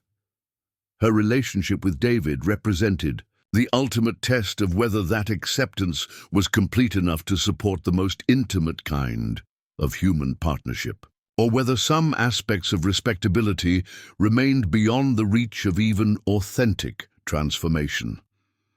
The answer would come during the winter months ahead, when the community would observe whether the love between Rebecca and David could survive. The practical challenges of building a life together while serving a congregation that remained divided about the appropriate limits of Christian charity and the authentic nature of personal redemption. As 1878 drew to a close, Rebecca stood at another crossroads that would determine not just her individual future, but the depth of Millfield's commitment to the radical message that had brought her safety and acceptance when she had desperately needed both. That forgiveness was real, transformation was possible, and love could overcome even the most damaged past when supported by community commitment to divine grace and human dignity. The harsh winter of 1878 brought Millfield its deepest snowfall in 20 years. But for Rebecca Hayes, the season's isolation provided an unexpected opportunity to demonstrate that her transformation was more than surface adaptation to community expectations. When the blizzards made travel impossible and normal social routines became suspended, Rebecca discovered that authentic redemption revealed itself most clearly during circumstances that tested character without external observation. The crisis began in early January when an influenza outbreak struck the town's most vulnerable residents. Dr. Warren found himself overwhelmed by patients whose conditions required round-the-clock care that exceeded his ability to provide alone. The epidemic threatened to become catastrophic unless additional medical assistance could be organized quickly and efficiently. "Miss Hayes," Dr. Warren said during what had become their regular morning consultation about patient care, "I need someone who can work with sick people without fear, someone who can follow precise instructions about medicine preparation, and someone who won't abandon the work when it becomes dangerous or unpleasant." The request represented more than employment opportunity. Warren was asking Rebecca to assume responsibilities that would place her in intimate contact with Millfield's most respected families during their most vulnerable moments. Her performance during the medical emergency would determine whether the community's acceptance of her transformation extended to trusting her with their lives and the lives of their children. Rebecca accepted the challenge immediately, but she also understood that her decision would test more than her medical competence. Working closely with families throughout the town would expose her to private conversations, family dynamics, and personal secrets that could either strengthen her integration into the community or reveal limitations in how completely her neighbors trusted someone with her background. The first family she was assigned to help was the Hartwells, whose matriarch Elizabeth had been among Rebecca's most vocal critics during her initial transition from the Golden Rose. The irony wasn't lost on anyone involved. The woman who had questioned Rebecca's fitness for respectable society now depended on her care during a life-threatening illness. Elizabeth Hartwell's condition was severe enough to require constant monitoring, medicine administration every 2 hours, and the kind of personal care that intimate family members typically provided. Rebecca found herself feeding the older woman, helping her with bodily functions and maintaining the bedside vigil that could mean the difference between recovery and death. "Why are you helping me?" Elizabeth asked during one of her lucid moments, her voice weak, but still carrying the directness that had made her previous criticism so painful. "I haven't been kind to you. I haven't supported your place in this community." The question created an opportunity for Rebecca to demonstrate the practical meaning of Christian forgiveness in ways that theological discussions could never accomplish. Her answer would reveal whether her faith had developed beyond seeking acceptance to genuinely caring for people regardless of their treatment of her. "Mrs. Hartwell, Christian love isn't something I practice only toward people who've been kind to me," Rebecca replied, while adjusting the older woman's blankets. "Dr. Warren needs help caring for sick people, and you need someone to sit with you through this illness. Those are the only reasons that matter right now." The response surprised Elizabeth enough that she spent several days observing Rebecca's behavior with the curiosity of someone discovering unexpected depth in a person she had dismissed. Rebecca's care was competent and gentle, but more importantly, it was consistent regardless of Elizabeth's mood, gratitude, or treatment of her. "Benjamin was right about you," Elizabeth said finally, referring to her son, whose gambling at the Golden Rose had initially motivated her criticism of Rebecca. "He said you were different from the other girls there, said you treated customers like people rather than just sources of income.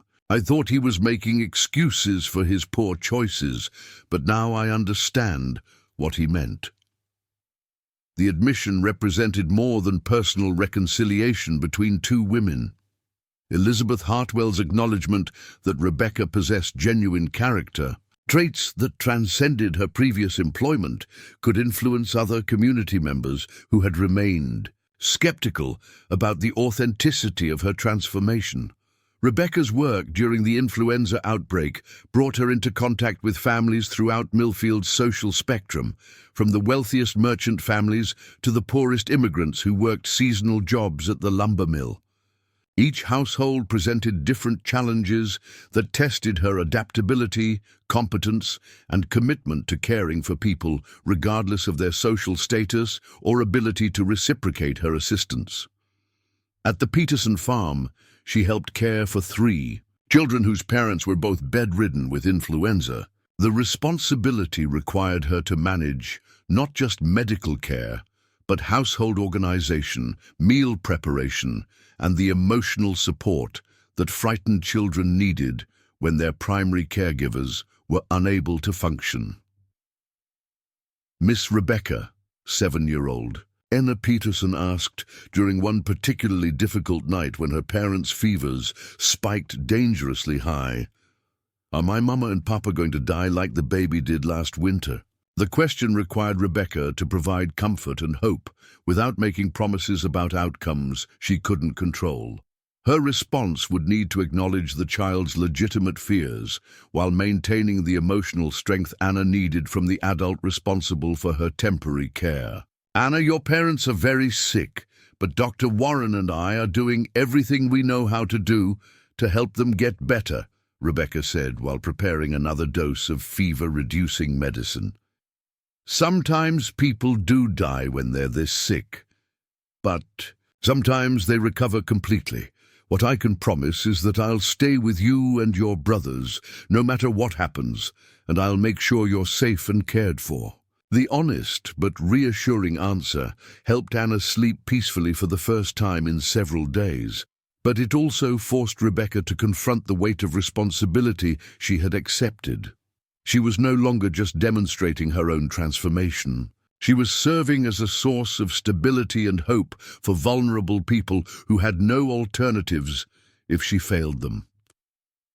The most challenging case came when Rebecca was assigned to help care for Martha Caldwell, the Golden Roses owner, who had contracted a particularly severe form of the influenza that threatened complications beyond Dr. Warren's ability to treat effectively.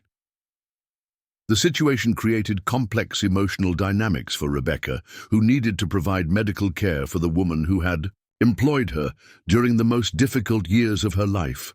Martha had maintained professional silence during Rebecca's public transition to respectable society, but privately, she harbored resentment about losing her most reliable employee without advance notice or opportunity to find suitable replacement. The influenza outbreak provided their first private conversation since Rebecca had left the saloon, and Martha used the opportunity to express feelings she had suppressed during the public crisis. "You abandoned the other girls when you found something better," Martha said during a moment when fever made her less careful about diplomatic silence. "Left them to handle busier shifts without the help they needed. Made their work harder so your life could become easier." The accusation forced Rebecca to examine aspects of her transformation that she had avoided confronting directly. Had her redemption been achieved at the expense of women who remained trapped in circumstances she had escaped? Did Christian charity require her to maintain loyalty to people whose situations hadn't changed? Or could authentic transformation sometimes require difficult choices that seemed selfish to people who remained behind? "Martha, I couldn't stay at the Golden Rose and build the kind of life I was seeking through church and community acceptance," Rebecca replied carefully. "But that doesn't mean I forgot about the other girls or stopped caring about their welfare. I've been hoping to find ways to help them that don't require me to return to work I was trying to leave behind." The conversation continued over several days as Martha's conditions slowly improved, creating opportunities for both women to examine the complex relationship between personal transformation and social responsibility. Rebecca learned that some of the Golden Rose's employees had indeed found her departure difficult, but others had been inspired by her example to consider their own possibilities for different kinds of lives. "Sarah Murphy has been asking about church services," Martha admitted during one of their conversations. "Wants to know if respectable people would accept someone like her the way they accepted you. I told her it probably depends on how dramatic her problems become, whether she needs the kind of public rescue you received." The information suggested that Rebecca's transformation was influencing other women to consider similar changes, but it also revealed that they viewed her success as dependent on extraordinary circumstances rather than possibilities that might be available through less dramatic approaches to redemption and community acceptance. Rebecca discussed this concern with David Morrison during one of their Tuesday evening Bible study sessions, which had continued throughout the winter, despite her increased responsibilities during the medical emergency. Their conversations had evolved beyond formal spiritual counseling to include personal discussions about the practical challenges of living Christian faith in complicated circumstances. "David, how do I help women at the Golden Rose without seeming to abandon my new life or compromise the community's acceptance of my transformation?" Rebecca asked.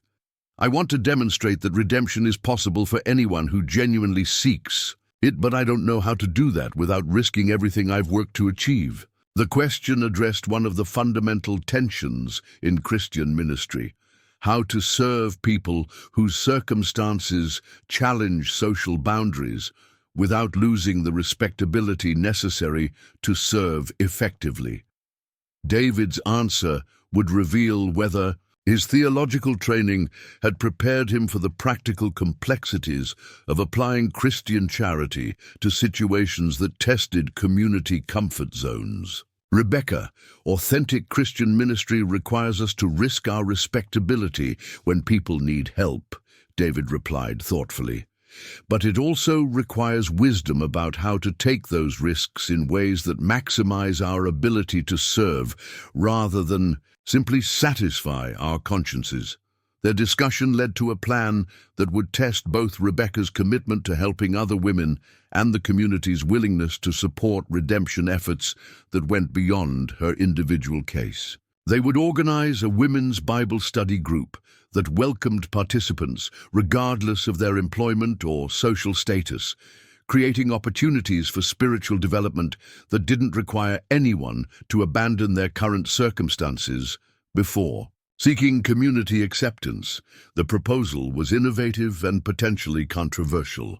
Traditional church activities maintained clear boundaries between respectable women and those whose employment challenged moral standards. Rebecca's Bible study group would deliberately cross those boundaries, creating space for relationships between women whose social circumstances typically prevented interaction. Mary Catherine Foster agreed to provide meeting space at the schoolhouse, understanding that her participation would demonstrate community support for the initiative, while protecting it from criticism that might arise if meetings were held in private homes or church facilities. Dr. Warren offered to speak about health and hygiene topics that would provide practical value regardless of participants' spiritual interests. The first meeting, held on a February evening when snow made travel difficult, attracted 5 women: Rebecca, Foster, Sarah Murphy from the Golden Rose, Mrs. Elizabeth Hartwell, and Anna Peterson's mother, who had recovered from influenza and wanted to express gratitude for Rebecca's care during her family's crisis. The diverse group represented Millfield's entire social spectrum, brought together by shared interest in spiritual development that transcended the employment and class boundaries that typically governed women's social interactions. Their conversations revealed common concerns about family welfare, community responsibilities, and personal growth that united them despite their different circumstances. "I never thought respectable women worried about the same things I worry about," Sarah Murphy confided during the group's discussion of scripture passages about forgiveness and redemption. Always assumed your lives were simpler because your choices were easier.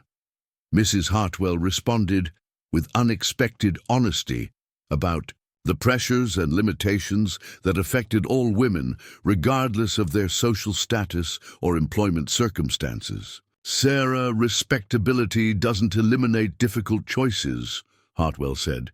It just means we face different kinds of consequences when our decisions challenge social expectations. We all need forgiveness and community support, whether we're seeking to change our circumstances or learn to navigate them more faithfully. The conversation represented breakthrough in understanding that helped both women recognize their shared humanity despite the social boundaries that typically prevented meaningful interaction between them. Rebecca realized that her role in facilitating such connections might be more important than the individual transformation that had initially motivated her spiritual seeking. As winter gradually gave way to early spring, Rebecca reflected on how the season's challenges had deepened her understanding of redemption and community responsibility. The influenza outbreak had tested her medical competence and emotional resilience, while the Women's Bible Study Group had revealed opportunities for ministry that extended beyond her personal spiritual development. More significantly, the winter had demonstrated that authentic transformation involved ongoing challenges rather than a simple before and after change. Rebecca's redemption was proving to be a process that required daily choices about how to live faith practically, how to serve others while continuing to grow spiritually, and how to balance personal happiness with responsibilities that extended beyond individual fulfillment. Her relationship with David Morrison had deepened throughout the winter, moving from pastoral counseling to genuine partnership in addressing community needs that challenged conventional approaches to Christian ministry. Their collaboration during the Medical Emergency and Bible Study Initiative had demonstrated compatibility that transcended personal attraction to include shared commitment to serving people whose problems tested the boundaries of traditional religious community. As 1879 began, Rebecca stood at another crossroads that would determine not just her individual future, but her role in expanding Millfield's understanding of Christian charity and community acceptance. The next phase of her journey would test whether the love between her and David could support marriage and ministry that challenged social conventions, while serving people whose needs couldn't be met through comfortable approaches to religious responsibility. Spring arrived in Millfield with the kind of dramatic transformation that made residents forget the harshness of winter and believe in possibilities that seemed impossible just weeks earlier. For Rebecca Hayes, the season brought a convergence of opportunities and challenges that would determine not only her personal future, but the permanent character of a community that had discovered the practical meaning of Christian redemption through one woman's desperate need for acceptance and protection. The success of the Women's Bible Study Group had attracted attention from surrounding communities, creating requests for Rebecca to help organize similar initiatives in other towns where women sought spiritual development that transcended social boundaries. The correspondence that arrived weekly at the general store included invitations to speak about redemption and community acceptance, requests for advice about helping women transition from difficult circumstances to respectable employment, and inquiries about establishing interdenominational cooperation between churches that serve different social classes. Rebecca, Mrs. Hutchinson observed while reviewing the growing collection of letters, "You've become something none of us anticipated when we first offered you employment here. People throughout the territory are looking to you for leadership." On questions about Christian charity and social reform, the recognition was gratifying, but also overwhelming. Rebecca had sought personal redemption and community acceptance, but her journey had evolved into something larger, a model for how Religious communities could serve people whose problems challenged conventional approaches to ministry. The attention brought opportunities for influence and service that extended far beyond Millfield, but it also brought responsibilities that would require careful consideration about how to use her growing reputation effectively. David. Morrison had been observing Rebecca's development with admiration that encompassed both her personal transformation and her emerging role as a leader in expanding Christian ministry to marginalized communities. Their relationship had deepened. Throughout the winter, moving from pastoral counseling to genuine partnership in addressing social problems that traditional church approaches had failed to resolve effectively. Rebecca, I need to discuss something with you that affects both our personal relationship and our ministry partnership, David said during one of their Tuesday evening conversations that had become as much about planning community service as studying Scripture. I believe God is calling us to work together permanently, not just as friends who share common interests, but as husband and wife who can serve this community and others in ways that neither of us could accomplish alone. The proposal was both declaration of love and professional partnership offer. David was asking Rebecca to marry him, but he was also proposing that they collaborate in expanding the ministry approach they had developed through the Women's Bible Study Group and the community service during the influenza outbreak. Rebecca had anticipated this conversation for months, but actually facing the decision required her to consider implications that extended beyond personal happiness. Marrying David would affect his ministerial career, the Methodist Church's reputation, and her own ability to serve women whose backgrounds might prevent them from accepting assistance from someone whose transformation seemed too complete to relate to their continuing struggles. David, I love you more than I ever thought possible, Rebecca replied carefully. But I need you to understand what marrying me would mean for your ministry and this community. Some people will always see me as someone who doesn't belong in a minister's family, regardless of how completely my life has changed. The concern was legitimate and reflected her growing understanding of how social dynamics affected ministerial families. David's wife would be expected to serve as a model of Christian womanhood for the entire community, hosting social gatherings, providing counseling to other women, and representing the church in civic activities that required unquestioned respectability. Rebecca, David said, with the quiet conviction that had characterized his support for her since the crisis with Vincent Carver's men. If our community's Christianity can't accept the marriage between a minister and someone whose redemption demonstrates the authenticity of divine love, then we need to expand their understanding of what Christian faith actually means. The response represented more than personal commitment to Rebecca. David was proposing to challenge social conventions that limited Christian ministry to people whose backgrounds didn't threaten conventional comfort zones. Their marriage would test whether Millfield's faith community could accept leadership from people whose experiences included the kind of brokenness that most respectable families preferred not to acknowledge.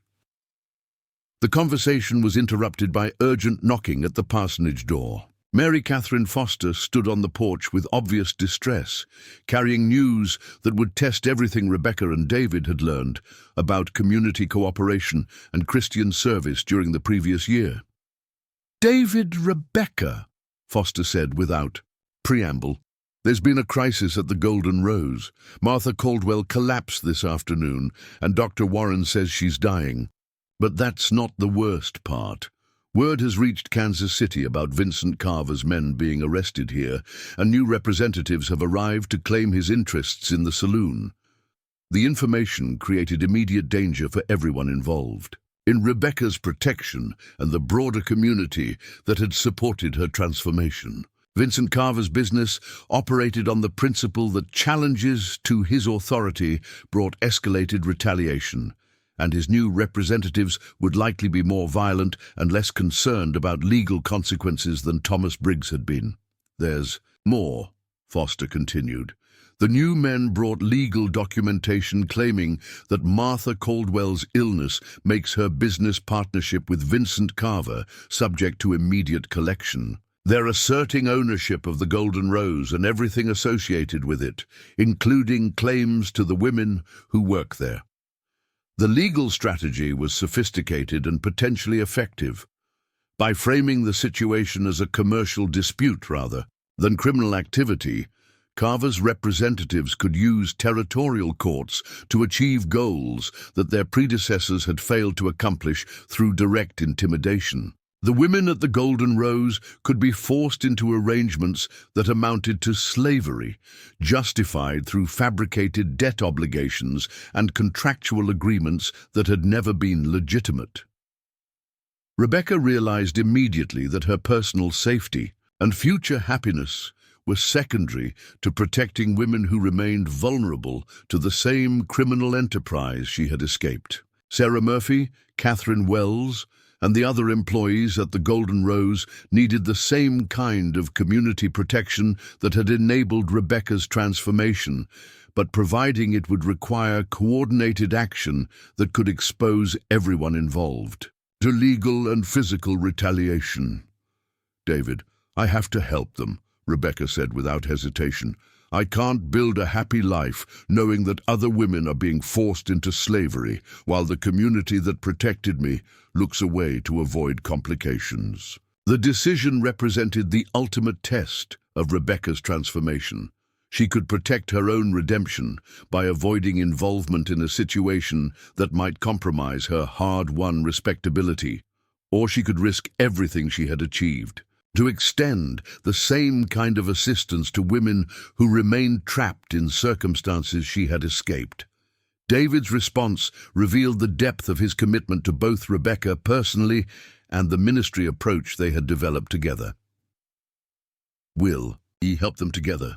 David said immediately. "This is exactly the kind of situation where Christian faith requires action regardless of personal cost. If our love can't survive serving people who need protection, then it's not the kind of love that can support effective ministry anyway." The plan they developed over the following hours was ambitious and risky, requiring coordination between legal, religious, and community resources that had never been tested on such a scale. Judge Blackwood would need to issue injunctions preventing Vincent Carver's representatives from seizing the Golden Rose or forcing the women into involuntary agreements. Sheriff Parker would need to provide physical protection while legal proceedings unfolded. The Methodist Church would need to offer sanctuary and support services for women who chose to leave their current circumstances. Most challenging, the community would need to extend the same acceptance to multiple women that they had provided to Rebecca, potentially overwhelming social services and testing the limits of Christian charity when applied to problems that seemed larger than local resources could manage. The crisis began unfolding immediately. Vincent Carver's new representatives, led by a man named Clayton Morrison, who bore no relation to David's family despite sharing the surname, had arrived with territorial marshals and legal documentation that appeared to legitimize their claims to Martha Caldwell's business assets. "This is a commercial foreclosure proceeding," Morrison announced to the crowd that gathered outside the Golden Rose as his associates began inventorying the establishment's contents. "Martha Caldwell defaulted on substantial loans from Kansas City investors, and we're here to collect legitimate debts through proper legal channels." The strategy was more sophisticated than Thomas Briggs' approach had been. Instead of relying on intimidation and violence, Morrison was using territorial law to achieve the same goals, forcing the Golden Rose's employees into arrangements that would transfer them to Vincent Carver's control while appearing to operate within legal boundaries.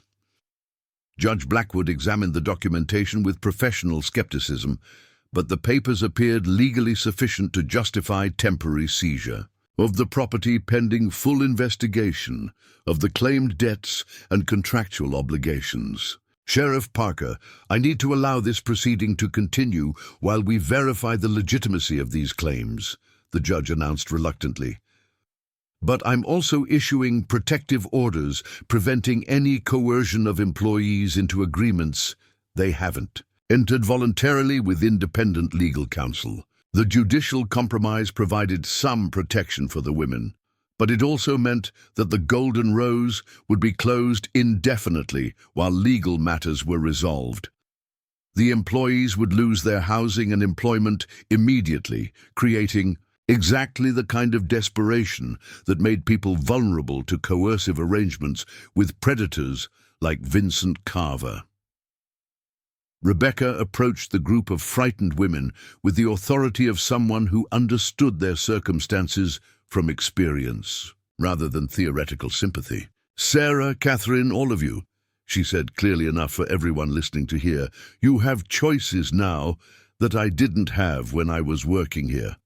This community has learned to help women who want to build different kinds of lives, and we're prepared to help you the same way they helped me. The offer was comprehensive and immediate. Mary Catherine Foster would provide temporary housing at the schoolhouse. Mrs. Hutchinson would create employment opportunities at the general store and other businesses. Dr. Warren would offer medical assistance and training in healthcare support. The Methodist Church would provide spiritual counseling and social support for women who chose to participate. What's the cost? Sarah Murphy asked, with the wariness that experience had taught her to bring to offers that seemed too generous to be authentic. Nobody helps people like us without expecting something in return. The question reflected legitimate skepticism about whether community assistance would come with conditions that might prove more restrictive than their current circumstances. Rebecca's answer would need to be honest about expectations while demonstrating that Christian charity could be offered without coercive strings attached. The cost is making different choices going forward, Rebecca replied honestly. Working respectable employment, attending church if you're interested in spiritual development, contributing to the community that supports you. But those are opportunities, not obligations. Nobody's forcing you to accept help, and nobody's controlling your decisions if you do accept it. The distinction was important and represented lessons Rebecca had learned about the difference between authentic assistance and manipulative control. True redemption required voluntary choices supported by community resources, not forced compliance with external expectations about appropriate behavior. One by one, the women from the Golden Rose accepted the community's offer of assistance. Some were motivated primarily by immediate need for housing and employment. Others were drawn to spiritual possibilities they had observed in Rebecca's transformation. All of them were influenced by the demonstration that alternative approaches to life were possible with proper support. The process of helping multiple women transition simultaneously from saloon employment to respectable community membership proved more complex than anyone had anticipated. Housing arrangements required careful planning to avoid overwhelming individual families while providing adequate supervision for women who were learning to navigate social situations they had never encountered. Employment opportunities needed to be created rather than simply offered, requiring business owners to expand their operations or modify their practices to accommodate workers whose backgrounds differed from typical community members. Most challenging was the social integration aspect of the transition. Millfield's residents were willing to help women in crisis, but accepting multiple former saloon employees as permanent community members tested the limits of Christian charity in ways that Rebecca's individual case had not. Some families worried about the influence on their children of women whose backgrounds included experiences that challenged conventional moral instruction. Others questioned whether the community's resources could support assistance programs. That seemed likely to attract additional people seeking help with problems that local services weren't equipped to address effectively. These concerns came to a head during a community meeting organized to discuss the long-term implications of the expanded assistance program. The Methodist Church was packed beyond its normal capacity as residents gathered to address questions about the appropriate scope of Christian charity and the community's responsibility for people whose problems originated outside their boundaries. We helped Miss Hayes because her situation was exceptional and she had demonstrated genuine commitment to changing her life, argued Thomas Hutchinson, Mrs. Hutchinson's husband, who operated the general store. But we can't become a refuge for every woman in the territory who needs assistance escaping difficult circumstances. We don't have the resources, and it's not our responsibility to solve problems that other communities have failed to address. The opposition was reasonable and reflected legitimate concerns about the sustainability of assistance programs that exceeded local capabilities. Other community members shared these worries while remaining committed to Christian principles that demanded help for people in desperate circumstances. David Morrison addressed these concerns with theological authority that drew on both his seminary education and the practical experience he had gained through working with Rebecca and organizing community service during the influenza outbreak. Christian charity isn't limited by convenience or resource calculations, David replied to Hutchinson's objections. Jesus fed 5,000 people when his disciples thought they had resources for only a few. God provides what's needed when we commit to serving people who need help, regardless of whether we think we can afford the cost. The response represented more than theological argument. David was challenging the community to expand their understanding of faith from personal spiritual development to active engagement with social problems that required sacrificial service rather than comfortable charity. Rebecca rose to address the meeting with the moral authority of someone whose transformation had been supported by the same community resources that were now being questioned. Her words would influence whether Millfield's commitment to Christian redemption would expand to serve additional women or contract to protect resources for people who were already established community members. A year ago, I stood in this church, desperate for any hope that my life could become something different from what it had been, Rebecca began, her voice carrying to every person in the packed sanctuary. You didn't help me because it was convenient or affordable. You helped me because you believed that God's love extended to people whose backgrounds challenged your comfort zones.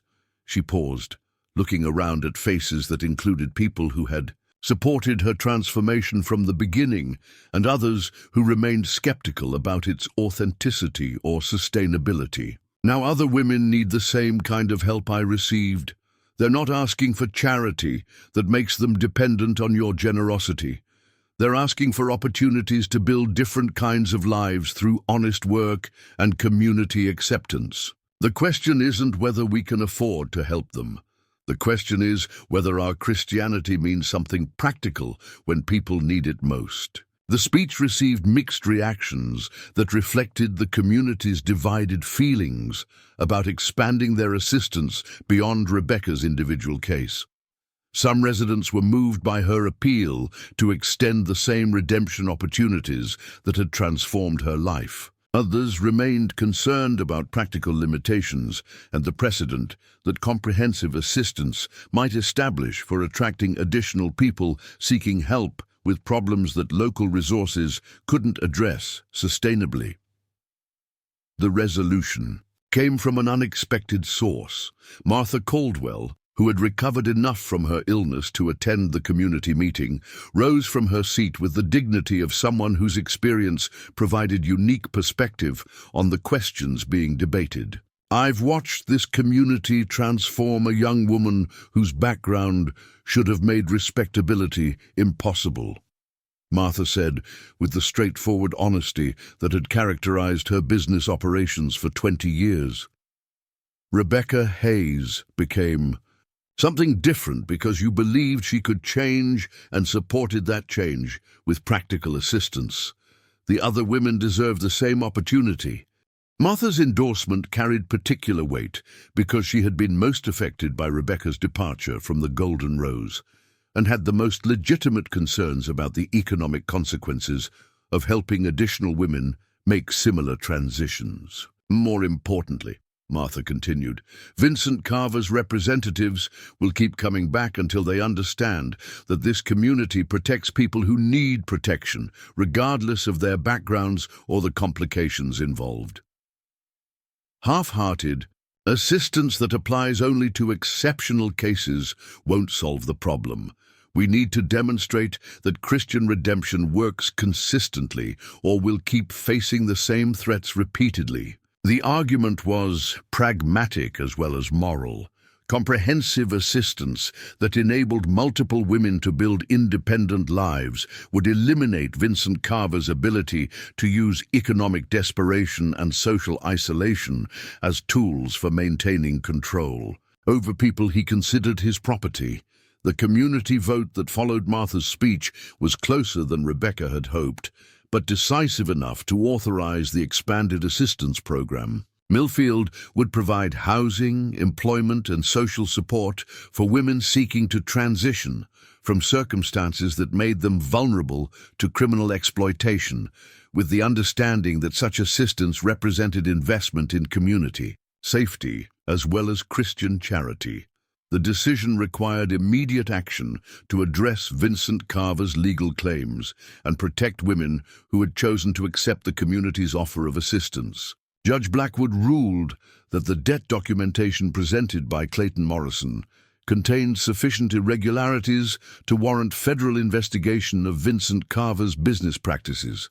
Sheriff Parker was authorized to provide protective custody for women who testified about criminal activity they had witnessed or experienced. Most significantly, the Methodist Church officially endorsed the assistance program as part of their ministry mission, providing religious authority that legitimized social services extending to people whose backgrounds had traditionally been considered incompatible with church community membership. The legal and religious decisions effectively ended Vincent Carver's ability to use territorial courts or social pressure to force women back into his control. His representatives departed Millfield with the understanding that continued interference would result in federal criminal charges and community resistance that made their mission impossible to accomplish. As summer progressed, the women who had accepted the community's assistance began demonstrating the same kind of transformation that Rebecca had achieved through similar support. Sarah Murphy proved particularly gifted at bookkeeping and correspondence, eventually becoming Mrs. Hutchinson's primary assistant in managing the general store's business operations. Catherine Wells discovered talent for teaching children and began working with Mary Catherine Foster to expand educational opportunities for families throughout the valley. The success of the expanded program validated David and Rebecca's belief that Christian redemption worked consistently when supported by community resources and genuine commitment to helping people change their circumstances. More importantly, it demonstrated that their partnership in ministry could address social problems that traditional religious approaches had failed to resolve effectively. Their wedding, held in late September when autumn colors painted the surrounding mountains in brilliant transformation, became a celebration that encompassed not only their personal happiness, but the community's commitment to expanded understanding of Christian charity and redemption. Rebecca, David said during the ceremony that united them in marriage and ministry partnership, your future started with trusting God's love when you desperately needed redemption. Our future starts with serving that same love to people who need it as much as we once did. The vows they exchanged included commitment to each other and to the ministry approach they had developed together, active engagement with social problems that challenged conventional religious boundaries, community service that transformed recipients into contributors, and faith that demonstrated its authenticity through practical assistance to vulnerable people regardless of their backgrounds or the complications involved in helping them. As 1879 drew to a close, Rebecca reflected on the journey that had begun with a desperate appeal for help and evolved into leadership in expanding Christian ministry to marginalized communities throughout the territory. Her transformation from saloon employee to minister's wife represented more than personal redemption. It demonstrated that authentic faith could overcome any background when supported by community commitment to divine love and practical service. The letters that continued arriving weekly included requests for assistance from women throughout the territory, invitations to speak about redemption and community acceptance in other towns, and inquiries about establishing similar programs in communities that faced comparable challenges with providing Christian charity to people whose problems tested. Conventional comfort zones. Standing in the parlor of the home she now shared with David, surrounded by correspondence that represented opportunities to serve people whose needs extended far beyond Millfield, Rebecca understood that her journey toward redemption had become something larger than personal transformation. It had become a model for how religious communities could serve people whose problems challenged traditional approaches to ministry, while maintaining the practical sustainability that enabled long-term effectiveness. Her future, which had once seemed limited by past mistakes and social boundaries, now expanded to include possibilities she had never imagined when she first appealed to David Morrison for help during the crisis that changed everything. The desperate hope that had motivated her initial transformation had evolved into confident faith that could inspire similar transformations in people who needed the same kind of community support and divine love that had made her own redemption possible. The woman who had once measured her life in the space between sunset and sunrise now measured it in the expanding opportunities to demonstrate that Christian love transcended every background, every mistake, and every social boundary. When supported by community commitment to authentic redemption and practical service to people who needed both. Up next, you've got two more standout stories right on your screen. If this one hit the mark, you won't want to pass these up. Just click and check them out. And don't forget to like, subscribe, and turn on the notification bell so you don't miss any upload from us.